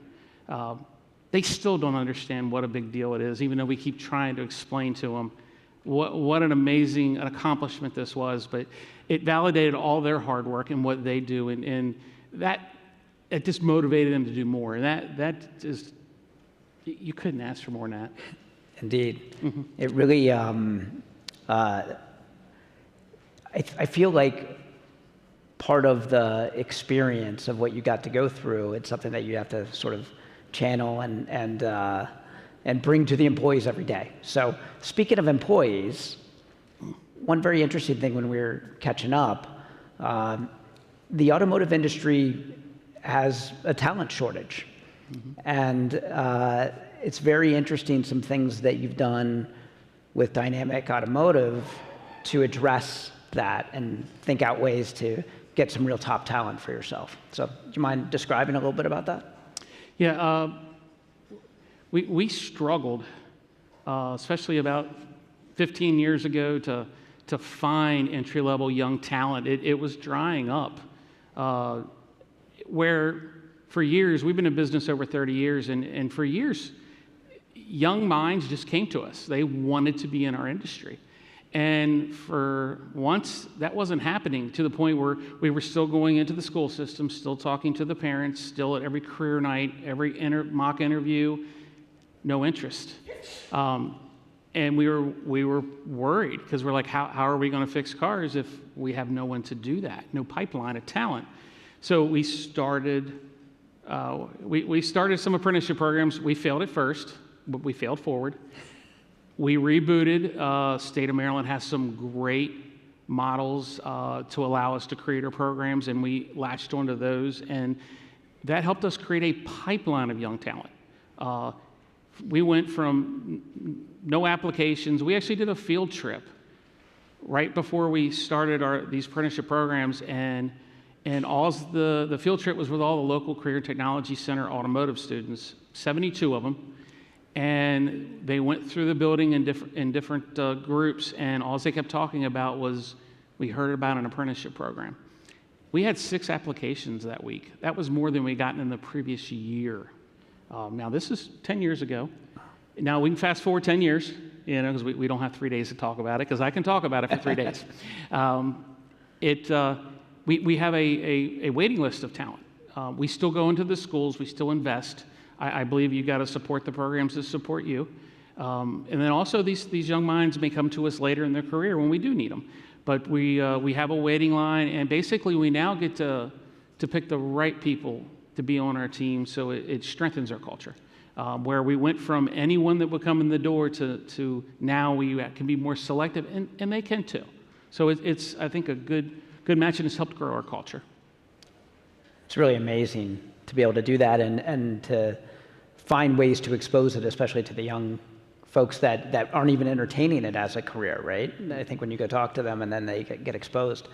From thinking of the apprentice program, how does that work with the culture just internally, the existing employees, and how people progress in your company and kind of career paths? Well, what our programs, I think the biggest difference the apprenticeship programs created was a clear plan, a path, where I always tell people you're not running a program if you only do it when you're slow or it's a rainy day. Our programs run no matter what, no matter how busy you are. They leave for class when it's time to do that. And I think that structure taught us that when we have a structured program, the benefits from it outweighed anything else, and that's really what not only the young mind and the student and the apprentice gravitated to, the parent did as well. They saw that we had an alternative, a true alternative to a college, even though we're sending our technicians to college, and they get college credit, but the fact that we have a plan, just like a school does, and by doing that, the parents now trusted us to take their child and actually help develop a career. But because of that, we learned, why stop at the end of 3 years? So we picked up career paths for all our team members. And a lot of that goes into, we just ask them, what are your goals? And we try to do that for every team member. And I said try, because everyone's at a different place in their life. But we ask them their 1, 3, and 5-year goals, and then we try to help them achieve them. We ask for business, but we'll take personal. If you want to buy a house, I want to know, because I know people that can help you. I want to make sure that you're not taken advantage of. But if our younger people or apprentices want to get certified, and we can help do that with training and all, and experience in the shop. People that have been with us 10, 15, 20 years are thinking of their next steps, and usually it's in leadership or something like that, because they don't want to work on cars the rest of their life. So we actually have programs, even for small business. We have our own leadership training. We partnered up with a local community college. They helped us create our own leadership training program. But once I know what you want to do and I get involved with it, now they know I care. And now that helps, not only, it helps with retention, but actually attraction too. People want to come to work with people that they know care. Right. And one stat that, that you shared with me was the average age in the automotive industry of technicians. I'll let you say the numbers. Yeah, it baffles me still to this day. The average age of an automotive technician in this country is 56 years old. They are, I don't want to say aging out, but they're getting older. At Dynamic, because of our apprenticeship programs, it's 28. Our more senior technicians have been promoted. That knowledge and experience is still in that store. Our young apprentices that have moved up that now are gaining a lot of experience and a lot of training, they can fix 98% of the cars. The more experienced technicians that are leading them now can mentor them still while learning their leadership skills. So all that knowledge is still in-house, but it's giving fresh blood a long pipeline. We got a long runway, which is allowing us to grow, and it's allowing them to grow. Right. You were describing how people move up, and as you open new locations, they're run by people that work their way up. Right? Yeah, we're very proud of the fact, we're currently at 7 locations, and all of them are ran by people that have started either as a technician, a helper, a cashier. They have moved up. We thankfully, and hope we'll never have to, hire from the outside for leadership-wise. We bring them in, not always at the beginning. Some are more experienced that have been in the industry for a while and know that we offer other opportunities in leadership. And it's just a different part of the business that most don't get to experience, because usually the only way they get promoted as a technician is to either switch jobs or start their own business. We give them a chance to do that with us, right? Where they actually get the chance to actually lead and have a say in what's going on. But that's part of our culture. That's awesome.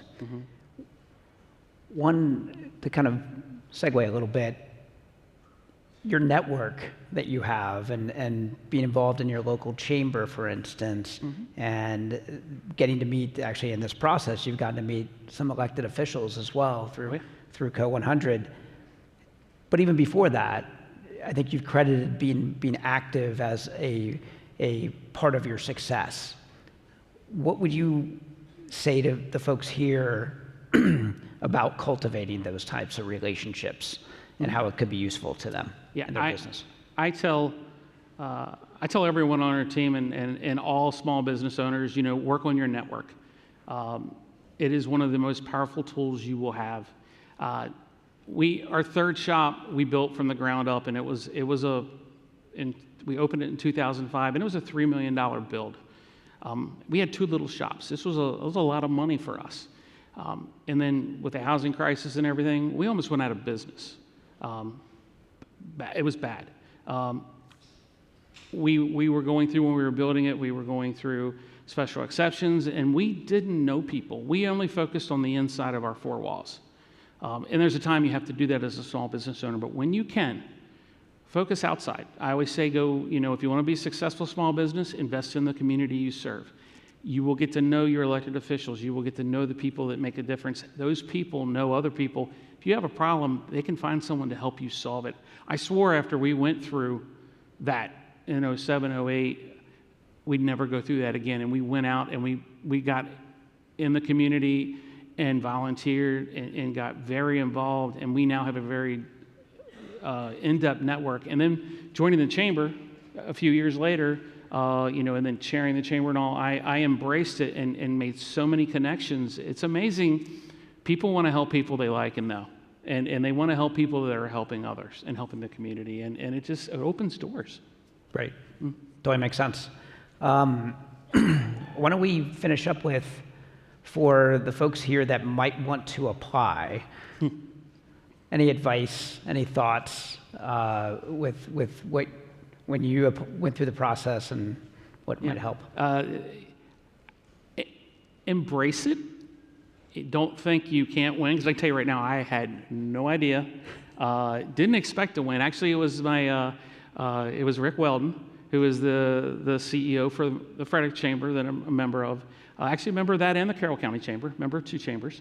And he told me I have to do it. I had friends emailing it to me, try this out. And I'm like, no, I don't want to. And then finally, they're like, you need to do this. So I did it, but I did it at the last minute. And it was a struggle to get everything done, but we did. And what was amazing is we had a lot to say. And I learned a lot.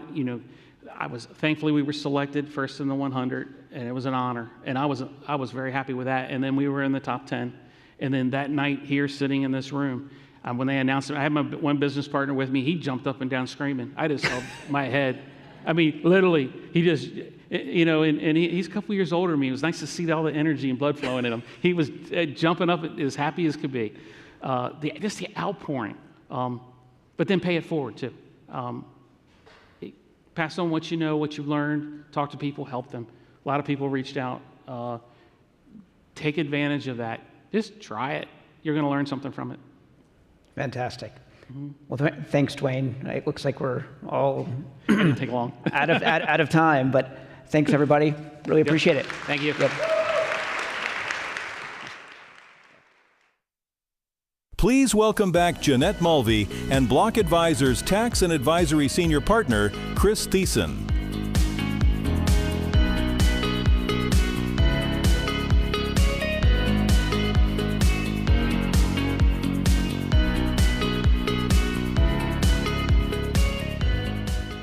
Hi, everybody. This is Chris from Block Advisors, which you might also know as H&R Block. So I know that look, I'm putting my questions down. I don't even need them.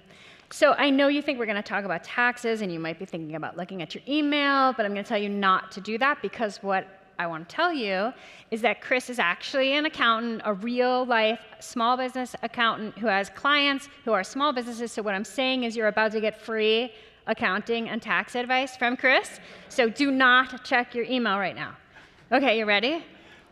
Let's go. Okay.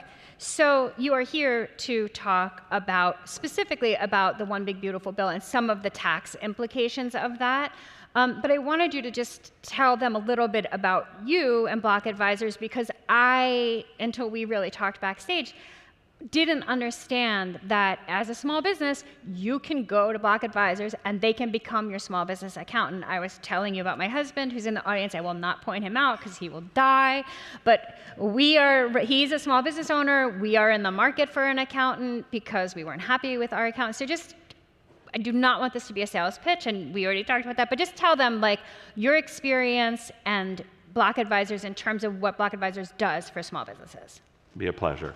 So if you remember nothing else of what I say, we're here to help. But no, seriously, I'm proud over the last 15 years. I built what's the now largest tax practice at Block Advisors in New York City, working with families and small business owners.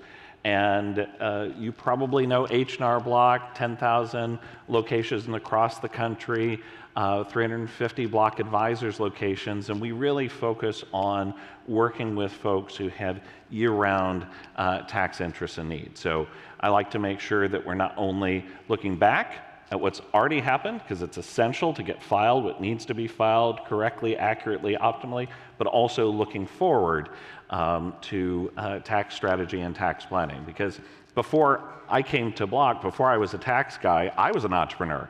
And I was struggling with these questions of how do I do it better? What structure's right for me? How do I grow my net worth over time?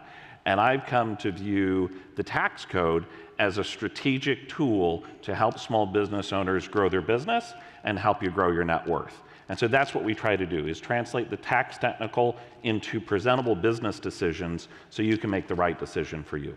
So let's do the free advice. Let's do it. So let's talk about the One Big Beautiful Bill. So something called the Qualified Business Income Deduction. What is that, and why do these people care?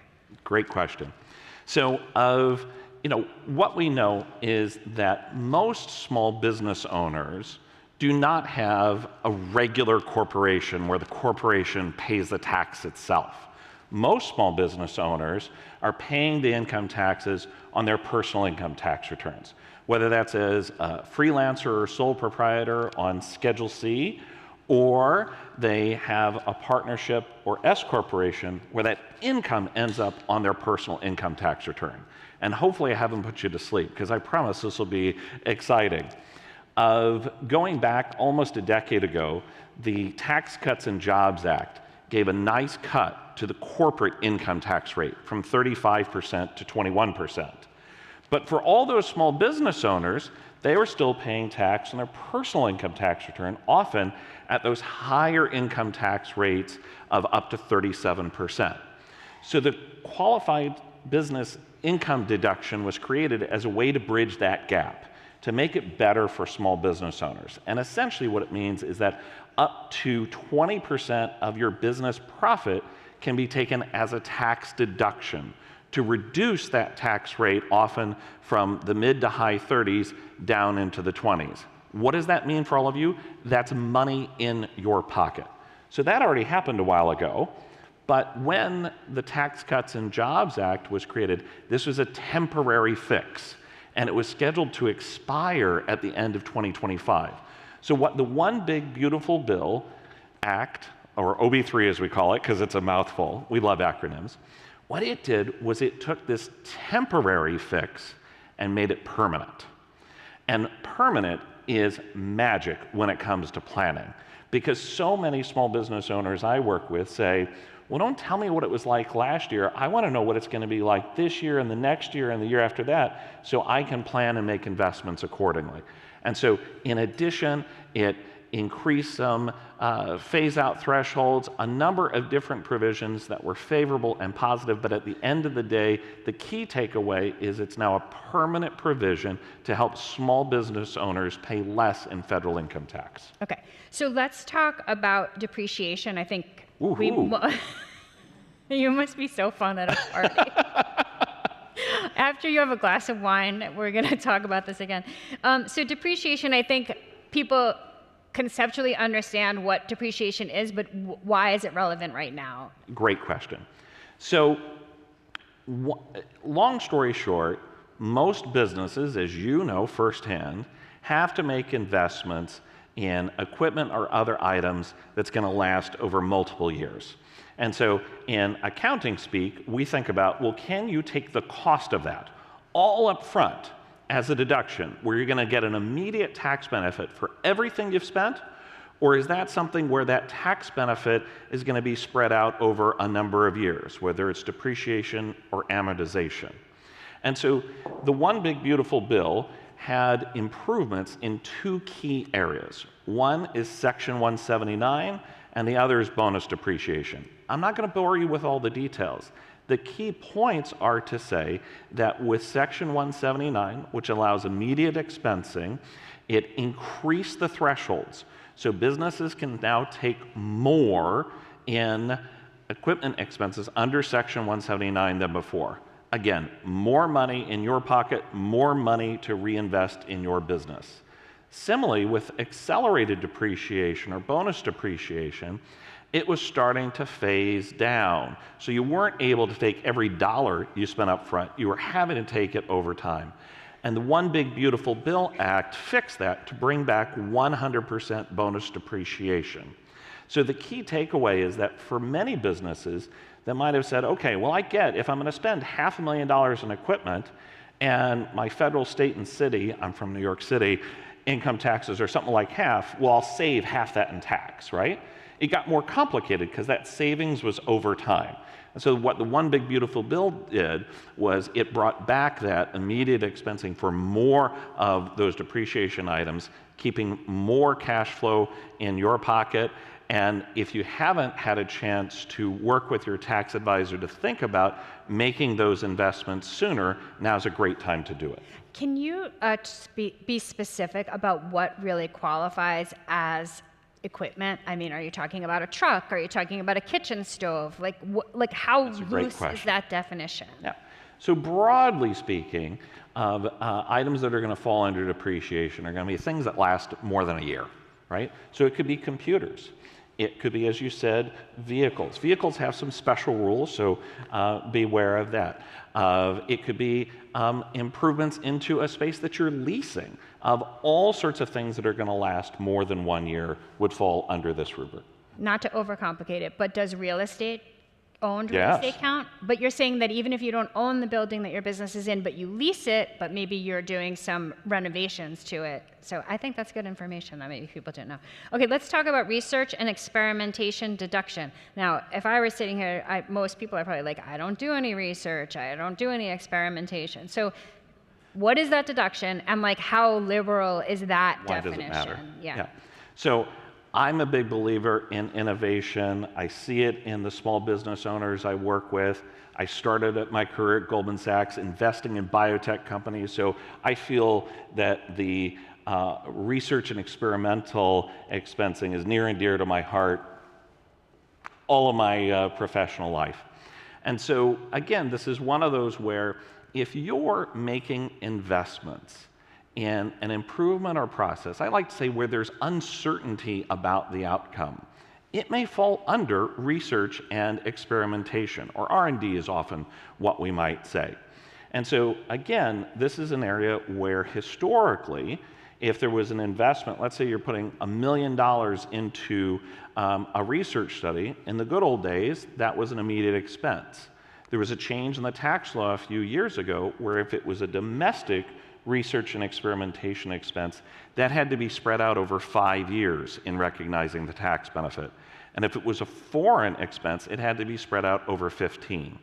So what the One Big Beautiful Bill did was it brought back the ability to upfront take 100% of that domestic research and experimentation expense in that first year that it was incurred. Importantly, also, there were some retroactive provisions. And for those of you who incurred research and experimentation costs in 2022, 2023, 2024, listen up, because seriously, now is the time. Because the bill allows you to go back and change what was done for those years on your already filed tax returns and potentially get money back. But the deadline to do that is July 6th. So now is the time to be on top of it. Also, there's a provision to allow you, if you've been amortizing over 5 years, to take those on your 2025 and 2026 tax returns. And literally last night, I was working with a client, working through the numbers, and for them, that's going to make a difference on their 2026 tax return of $15,900 that they're able to invest in an additional research study that otherwise they wouldn't be able to do. But can you be specific about what qualifies as research and development? Because everyone who owns a business has done some level of research and development before they even started the business to determine if their product or their service, was viable. So, what is the technical definition of what qualifies? It's a great point, and I might sound like a tax geek here. So I would say, if you think you have something that you're investing in that sounds like it might fall under this, talk to a tax advisor that specializes in this area, right? But generally speaking, it's where the outcome is uncertain, right? And so you could be investing in a new process. You could be investing in a new computer program. You could be investing in a research study. You could be investing in patents. There's so many things that can fall under this umbrella, but the key idea being where the outcome is uncertain. Okay. I don't even understand my own question on the next one. So I'm going to try to ask it, but obviously we need some clarification. So I guess there are some issues in previous years for employers whose employees either are paid overtime or make tips in addition to their salary. And there are issues around how the employer has to report that. That is the extent of my knowledge of this issue. So can you explain to our audience who have employees what the issue is? It'd be my pleasure. So we're focused here on the small business tax provisions, right? And there's lots more provisions. We just tried to focus in what we think are most relevant for you. On the individual personal income tax side of things, the One Big Beautiful Bill Act introduced some new deductions for folks in businesses that typically had tipped workers, that they could exclude from their income some of their tips. They could exclude from their income overtime. Not all that they got paid, but that extra, for time and a half, that extra half. And so 2025 was largely a transition year, because the forms that we all get as employees or 1099s hadn't been updated to account for these changes because the bill just changed last summer. In 2026, the forms are being updated. So 2025 was kind of this transition year where with many clients, if they were receiving overtime, we would actually ask them to bring their last pay stub so we could figure out what was that overtime piece for them. So why are we talking about it here with you all?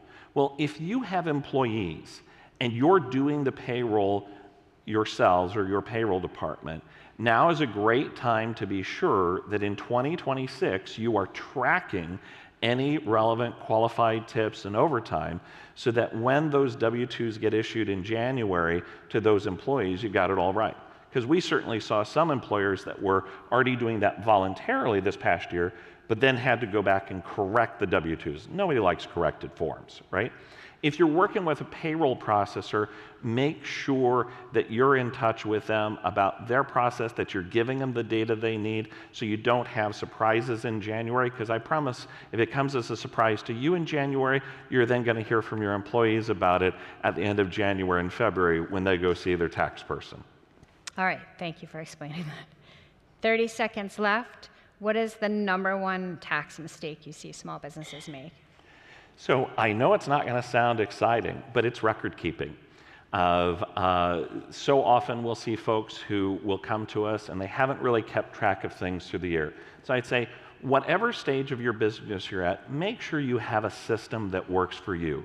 For brand new entrepreneurs, it can be as simple as keeping their personal expenses through one card and their business expenses through another card.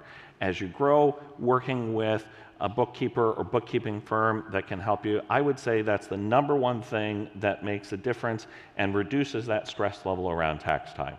Well, great. Thank you so much, Chris. Thank you. Appreciate it. Thanks. Pleasure.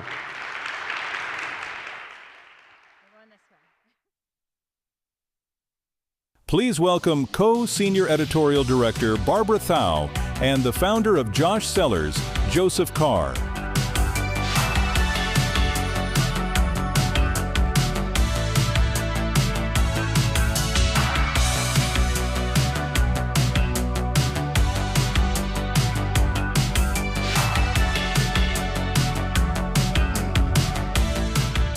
Okay, and then there's wine afterwards, so you should all be geared up. Anyway, I'm so happy to be here with Joseph Carr. So Joseph started selling the very first bottles of Josh Sellers Cabernet out of his truck. I feel like it's important to say it was a beat-up truck, right? Back in 2008, he did not come from a family of sommeliers. Quite the contrary. Joe's background, blue-collar background, and his dad, and we're going to get to that, is really became the brand's secret sauce.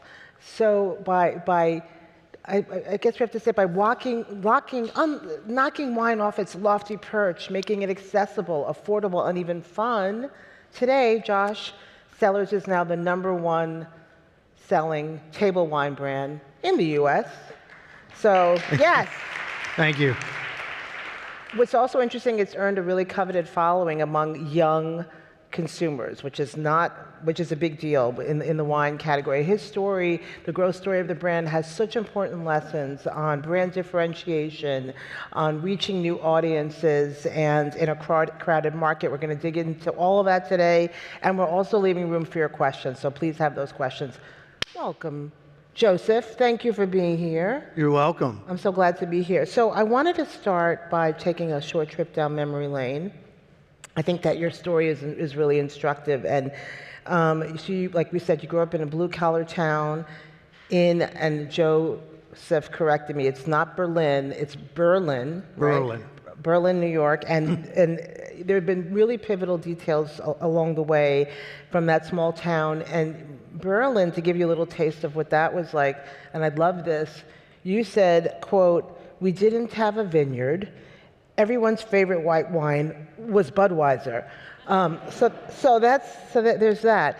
But then there was that pivotal trip before college to Napa Valley, and then you would become a seasoned sommelier, and then a business founder. So I say all that because even though we all don't have the same journeys, we other people's journeys are instructive, right? So my question for you was, what are the critical inflection points of that journey that shaped Josh Sellers' sustained growth that all of these businesses can learn from? Well, first off, after listening to the gentleman talk about taxes, I don't know about you, but I really need a drink. 'Cause I'm in trouble. You know, I've had a very interesting journey. We're all on a journey. My journey began in a lumber mill town in upstate New York, and my father was a lumberjack. And we grew up pretty humble beginnings. I didn't really think of it that way because everybody was the same as far as I was concerned. But when I graduated from high school, I barely graduated from high school, I hitchhiked to California.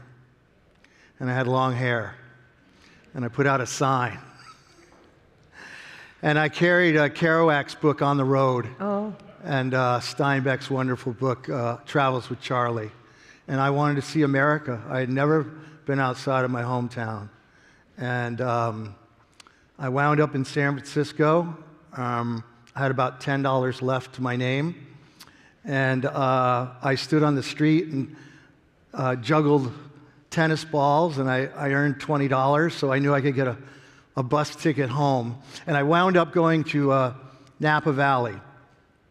Somebody said there was a winery up there. I said, well, I don't know what that is, but I'll go check it out. And I went up there. And in 1978, you know, Napa Valley wasn't like it was today. It was filled with, it had a lot of hippies. It had some people that you'd probably be dismissed as immigrants.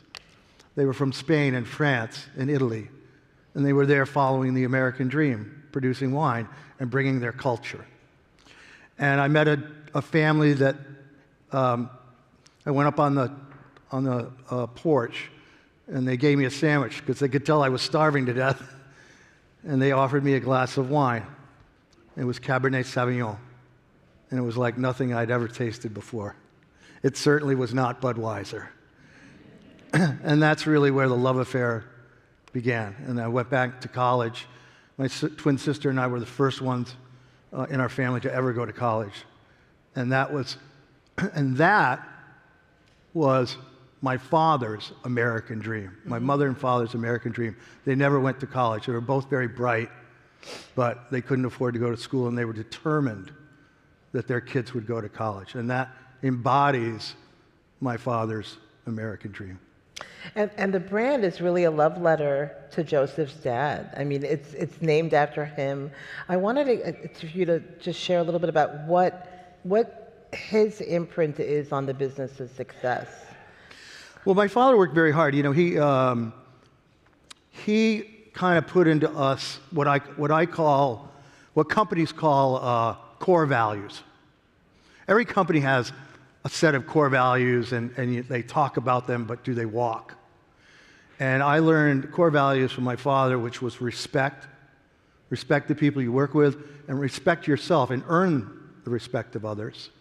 Trust, make sure that you are trustworthy and the people that you work with are trustworthy. A blue-collar work ethic. You know, my father worked to survive. It wasn't for success. He was working to survive. And I kind of took that and I applied that to what I did. And the last is family. You know, whatever you do, don't sacrifice what you do, you know, and neglect your family. And those are the core values that I learned from my father, and those are the core values that I maintain today and reflect what Josh Sellers is really all about. And how many employees are living those core values? You have how many employees now? Well, our brand is managed by the Deutsch family, and they have over like 200, almost 400 employees, and it's a great culture to be with. But you know, what I didn't touch upon is I became a sommelier in a French restaurant. I had driven a truck. I drove a truck. I worked in a lumber mill. I worked in a greenhouse, but I mostly worked around in the woods. So when I came home, I had to like empty my pockets of sawdust and the smell of oak is very sour, and I could never kind of get that off my clothing. And when I went to college, I walked by a French restaurant called the Big Tree Inn, and guys in there were wearing tuxedos, serving food and wine. And I'm like, that's what I'm doing. I am so doing that. Because in 1977, let me tell you something, I looked pretty good in a lime green tuxedo with a green velvet bow tie.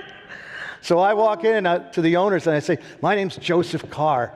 I have worked at some of the finest French restaurants in my hometown.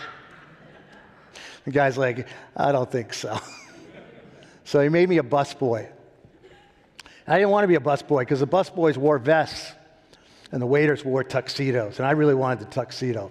So 2 weeks go by, and the owners come to me and they say, Joseph, we don't know how to tell you this, but you're the worst busboy we ever hired.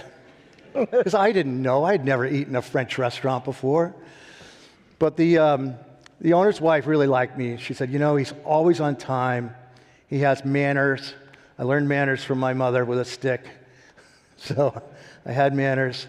So the guy gives me a book on wine, a tie bow tie, and an empty bottle of wine. He says, come back on Monday, and I'll give you a job. And I came back. I read the book all weekend. I loved it. It took me to Bordeaux, to Burgundy, to the Loire Valley, to Tuscany. It took me to a lot of places that the son of a lumberjack from a lumber mill town was never going to see. And I came back, and he goes, what are you doing here? I said, well, you said if I read the book, you'd give me a job. He goes, you read that book? I said, yes, I did. He goes, really?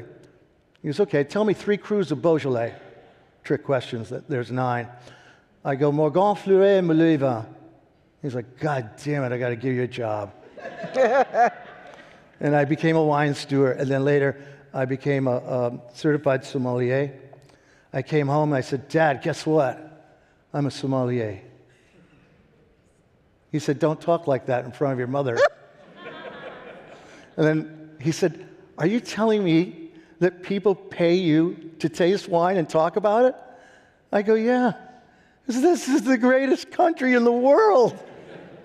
But it's really a story about falling in love with something and then just absorbing it and learning the business, right? And I wanted to just fast forward to what, there are a lot of wine brands out there. Not every wine brand is going to become the #1 table wine brand. So you said this, which was so interesting, that roughly 1,000, they'll take this in, 1,000 labels launch and 1,000 disappear every year, which is really, now you guys sell, 7 million cases annually. What I want to get at, how did you manage to become the #1 brand? And what's the key to differentiating in such a crowded market? Well, the wine industry is very complex, and it's filled with a lot of big companies, international companies, and marketing agencies that kind of come up with themes and concepts. And the Josh Sellers story and journey is authentic, and it's real. So when you look behind the curtain, you realize there was this family, my wife and myself, who refinanced our house, and I made wine inside somebody else's winery for over 5 years. And I told the story of my dad, this blue-collar guy that instilled these core values in me. And I wanted to make a wine that was approachable, complex, balanced, and a good value. And I really felt that the American consumer needed that. There was this mystique about wine. Yeah. But, if you were to go to Italy or France or Spain, where I traveled, if you could go into the countryside, if you go to have lunch, there's going to be a bottle of wine on the table. It's not some fancy thing. It's part of your culture. And I really felt that Americans were ready for that. And that's why I produced Josh. And Josh was my dad's nickname. That was his name. His name was Joseph. And my mother told me that his nickname was Josh. He was a race car driver. He raced stock cars until my twin sister and I were born, and then my mother informed him that he wasn't going to be doing that anymore. And she said his nickname was Josh. I'm like, I never heard anyone in our house call my father Josh. I never heard that. She goes, that's right. Because anybody that calls your father Josh was not allowed in our house. They were bad boys. But it was that authentic story behind the brand, you know, demystifying wine, making it accessible. I think the average price point is about $20 for your brand, and it's respected. You know, it's a respected brand as well. So I want to get it to the viral. There's an interesting viral story. The brand went viral in 2024, and which really helped to expand beyond baby boomers to reach millennials and Gen Z, which is no small feat.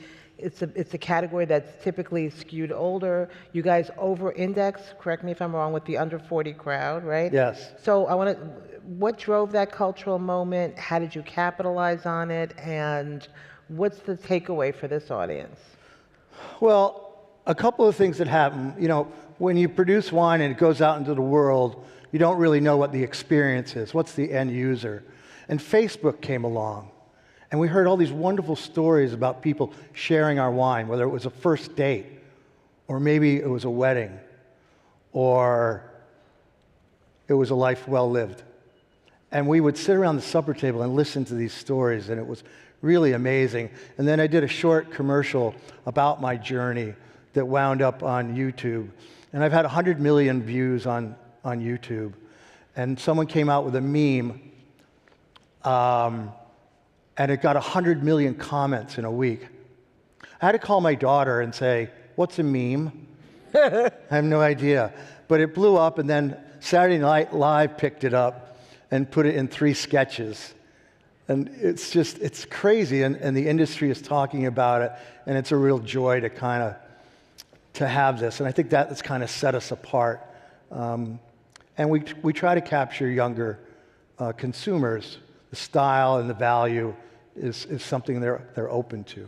So between social media and that, I think that's where we're at. A quick question about going back to the funding and refinancing your house and don't do it. And your 401k, emptied it out. Is there a quick lesson on you know, capital is really tough. Yeah. You know, small businesses, you know, banks won't give you loans. If you got a rich uncle, great. I didn't have a rich uncle. I sat my wife down and told her what I thought the American dream was. One day I quit my job, and we refinanced our house. You use assets to get money. And I told her, I asked her if that's something that we could do. And she said to me, "You know, you've been in this business since you were 18 years old. If this is the next chapter in your life, we have to do it. We can't not do it." And then we drank 3 bottles of wine. She's in 3 bottles of wine. She goes, "Yeah, go ahead." Right. Yeah, do it. So obviously, well, it worked out, right? Expansion. So it's interesting. Now you're expanding into non-alcoholic beverages, which is a very hot category, and even into merch. You have apparel, you have drinkware. I'm curious about what are the consumer trends that you're thinking about? What that's shaping your growth strategy and why? Well, I mean, consumers today, the alcohol business is down, so we have to be innovative. We have to look to some things. NA Prosecco. We have a beautiful winery in northern Italy where we make Prosecco. You'll have that later. And we also make an NA Prosecco. Part of our social media stance is to create wine cocktails because we're part of a cocktail generation, and we want to be part of that. So that's some of the things we do. You know, and also in a small business, you have to learn how to pivot. You got to be ready to pivot. And I remember one year I was making Merlot. I really love Merlot. From the right bank of Bordeaux, they make some of the most world-class wines. A friend of mine said, "Well, maybe you should make some Pinot Noir." I'm like, no, Pinot Noir is really hard to make. It's not easy, and I'll screw it up. But the guy convinced me, so I made Pinot Noir. Well, guess what? The movie Sideways came out. Oh my God, that's right. I couldn't give away a bottle of Merlot, Wow. and I sold all the Pinot Noir. So the next year I changed the name of Merlot to Red Wine Blend, and I sold it all. So you've got to be flexible. You got to be ready to pivot at any moment in time. That's right. I forgot about that sideways. Okay, so last question, then we're going to take your questions. Best advice for small businesses, something that you wish you'd known when you were starting out that you can share with them?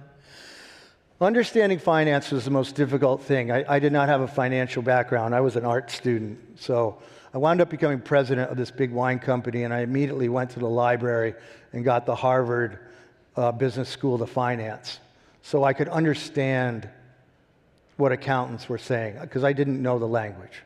So, and surround yourself with really good people. Listen to what they have to say, respect them. Hopefully they will respect you. You can't know everything. And surround yourself with people that share your vision. If they don't share your vision, as good as they are, they probably have to go away. And that's kind of the hard lessons that I had to learn. That's a good, okay, it's a good note to end on. Questions from the audience? We have over here, Miss Lady over here. Well, I hope she's here with you. no, she's not, unfortunately. My wife, Dee, she was the co-founder of the brand. And one day we were having a board meeting in our supper table. And the board consisted of myself, my wife, my daughter, Kaylin, who's in law school, and my dog, Max. Kaylin was not there, but Max was there. We had a quorum so we could take a vote. And Dee said, we should make Chardonnay. And I said, no, I'm a red wine maker.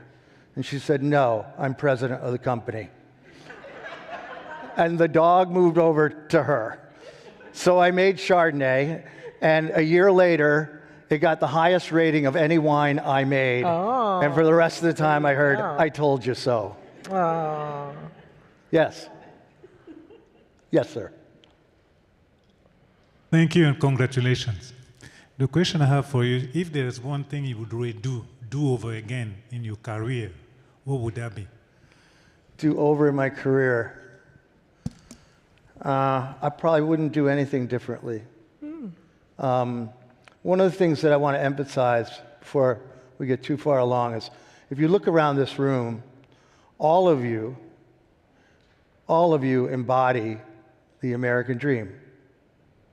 And you do it with 4 words that I've kind of inserted here and there. The first word is courage. Have the courage to try something. And conviction is the second word that you have to have. And the third word's kind of strange. It's called energy. If you start your own business, guess what? You wake up at 3 o'clock in the morning and go, what am I doing? And Dee would elbow me and say, go back to sleep. I'm going to put a pillow over your head. Right? And I go back to sleep. And about 3 minutes later, Dee would go, oh my God, what are we doing? And the last thing is love. You start something that you love to do, and hopefully you do it with someone you love and someone that believes in you. Because if you work with people that believe in you, this is what happens. When you win, they cheer the loudest.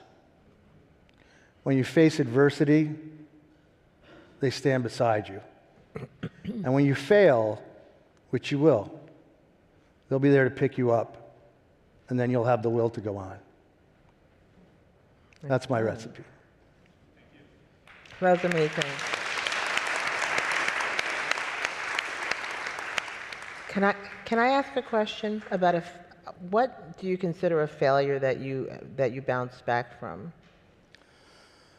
Well, my biggest customer went bankrupt. Wow.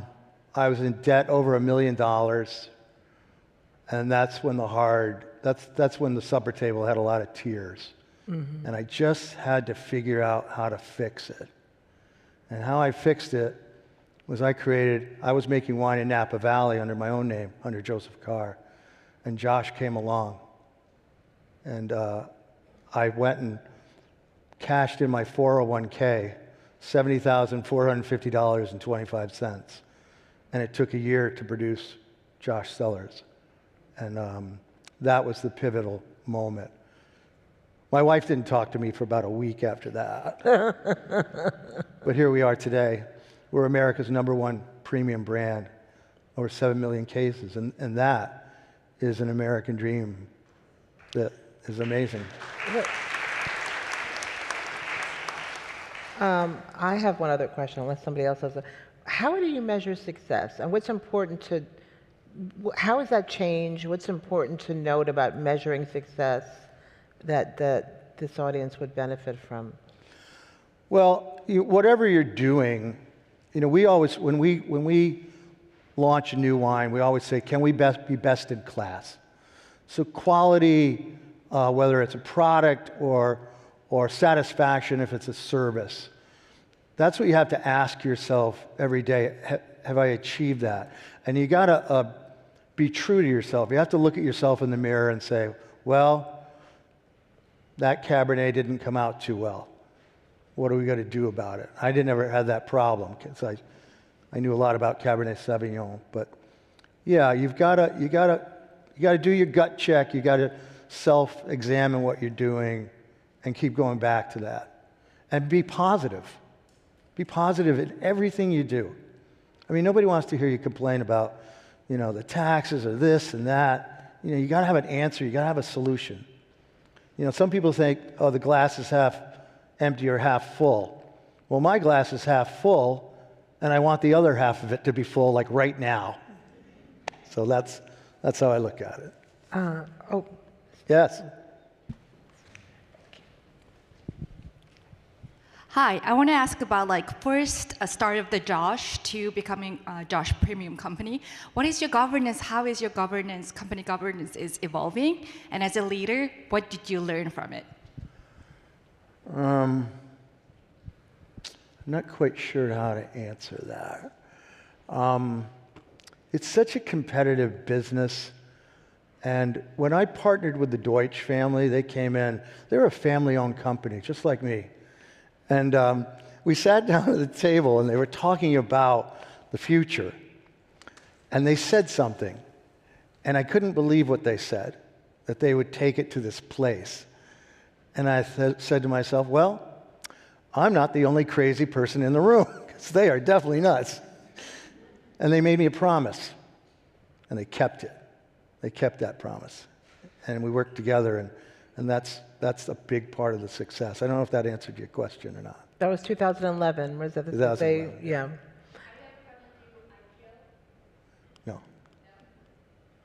No. No private equity, no public. I think that's... Hi, thank you. Leanne King from Resonant Movement. I have a question about your social and environmental impact initiatives. Do you want to tell us a little bit about some of the things that you're doing to give back to the communities with respect to social change and environmental impact? And what motivates you to do that? Philanthropy is a word that we didn't use in my hometown because nobody had any money. We had this thing called a bake sale. And raising money for the church or the school band was something that was very important to me. So with our company, we wanted to be involved in communities. One of the things we also wanted to be involved with was first responders. My father and my grandfather were volunteer firemen. We lived across the street from the fire department, and we understood that in our community that you had a responsibility to your neighbors, your family, and your friends. I got very involved in the military with veterans. I'm going to be doing an event with Gary Sinise down in Nashville, who started a foundation to help military veterans. And the reason I did that was when I was 14 years old, I came home and my father was at the supper table, and the American Legion was there, and they asked me if I would play taps for a military funeral since I played the trumpet. So I began playing taps for military funerals from the time I was 14 till the time I was 31 when my dad passed away. And I will continue to blow that trumpet in some way. So that's why we're involved, because it's organic. It's not, hey, let's write a check to something. We want to be part of communities. And I highly encourage you in your town to be part of that community. Maybe you can't write a check, but you can stand alongside them and walk down the road with them. And I think that's vitally important. Thank you so much. Yes, sir.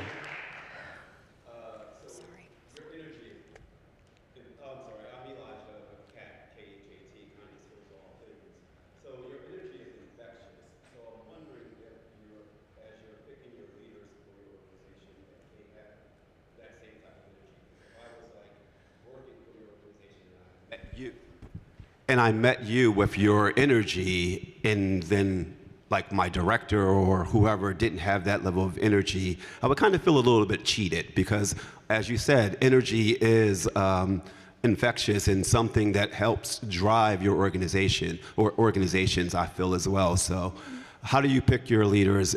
Are you picking based on just strategy and how you can increase volume, or do they have heart and passion like you?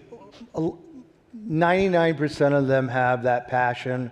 There's always one calm person in the room that's kind of twiddling his thumbs going, oh boy, how do we keep up with this?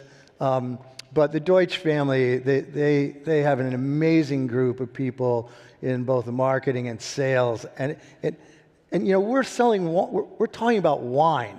I mean, wine, I don't know if you know this, but wine is a lot of fun. And if you're not having fun in the wine business, then you should go do something else. I mean, we work with growers and coopers and marketing people and winemakers who are really quirky, weird, nerdy, drinking people. And you cannot not have fun and energy. And that's how I don't drink any coffee either. I just kind of go at it. Yes? What's that? You just call me. Yeah. No, it's been a fun journey. I think we have one more question, and then we're going to have some fun with wine soon. Yes. So, over this gentleman. Yes, thank you.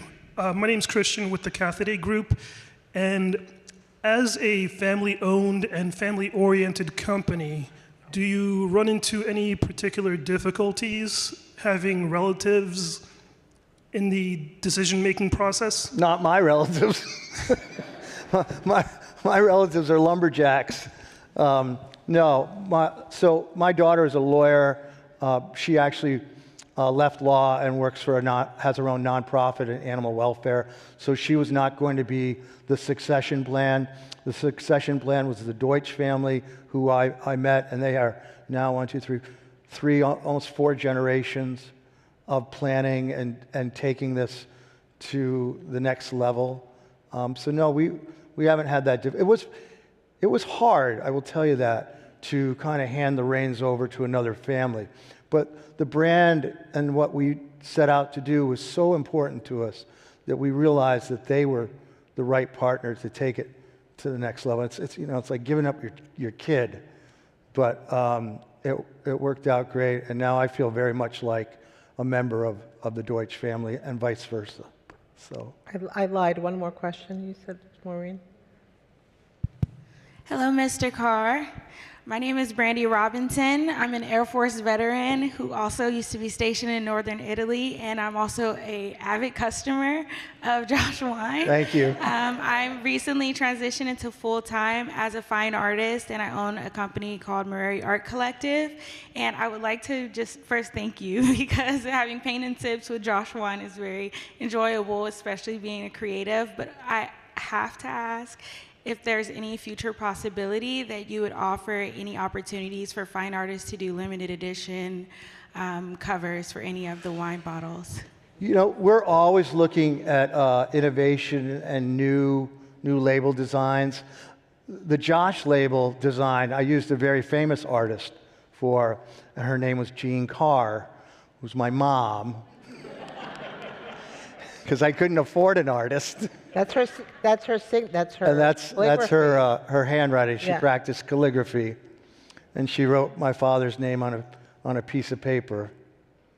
And for many years, she demanded commission.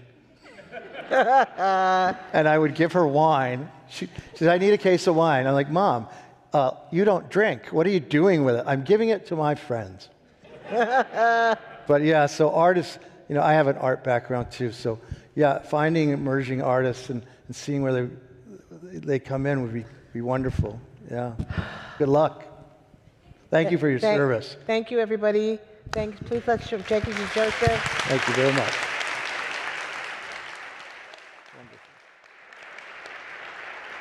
All right. Please welcome back Jeanette Mulvey.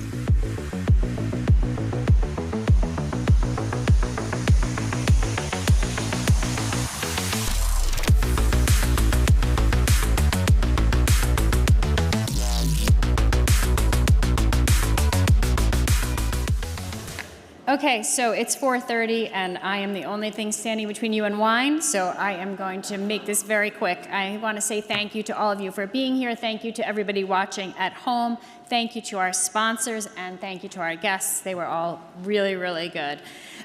Just a couple really quick housekeeping things. If you are interested in becoming a member of the U.S. Chamber of Commerce, I had the membership team raise their hand. If you can't find one of them, find me, and I will tell you how you can do that. It's very inexpensive. It is not a big investment, and it's totally worth it. Virtual AI training. If you are interested, especially those of you watching at home, if you are interested in our virtual AI training, it's for beginners, but also people who are using it and want to learn more. You can learn about that next door, and if you're watching at home, right on your screen. Our U.S. Chamber of Commerce Foundation has a program that I want to tell you about in 10 seconds. It's called the Readiness for Resiliency Program, and this was what it means. If you're a small business and you sign up in advance, and then your business is affected by a natural disaster, they will help you. They will receive a grant to help you rebuild your business. They are next door, and I highly recommend that you talk to them. And lastly, the Co100 applications are open, so I encourage you all to apply and share it with other businesses in your towns that you know. It's totally worth it. It's, as you heard Dwayne say, it's like going to the Emmys or the Oscars. It's a super amazing program. So thank you all so much. Thanks to our sponsors, and let's go have some wine. Thank you for joining us. Please proceed next door to the Briefing Center for this afternoon's reception with Josh Sellers.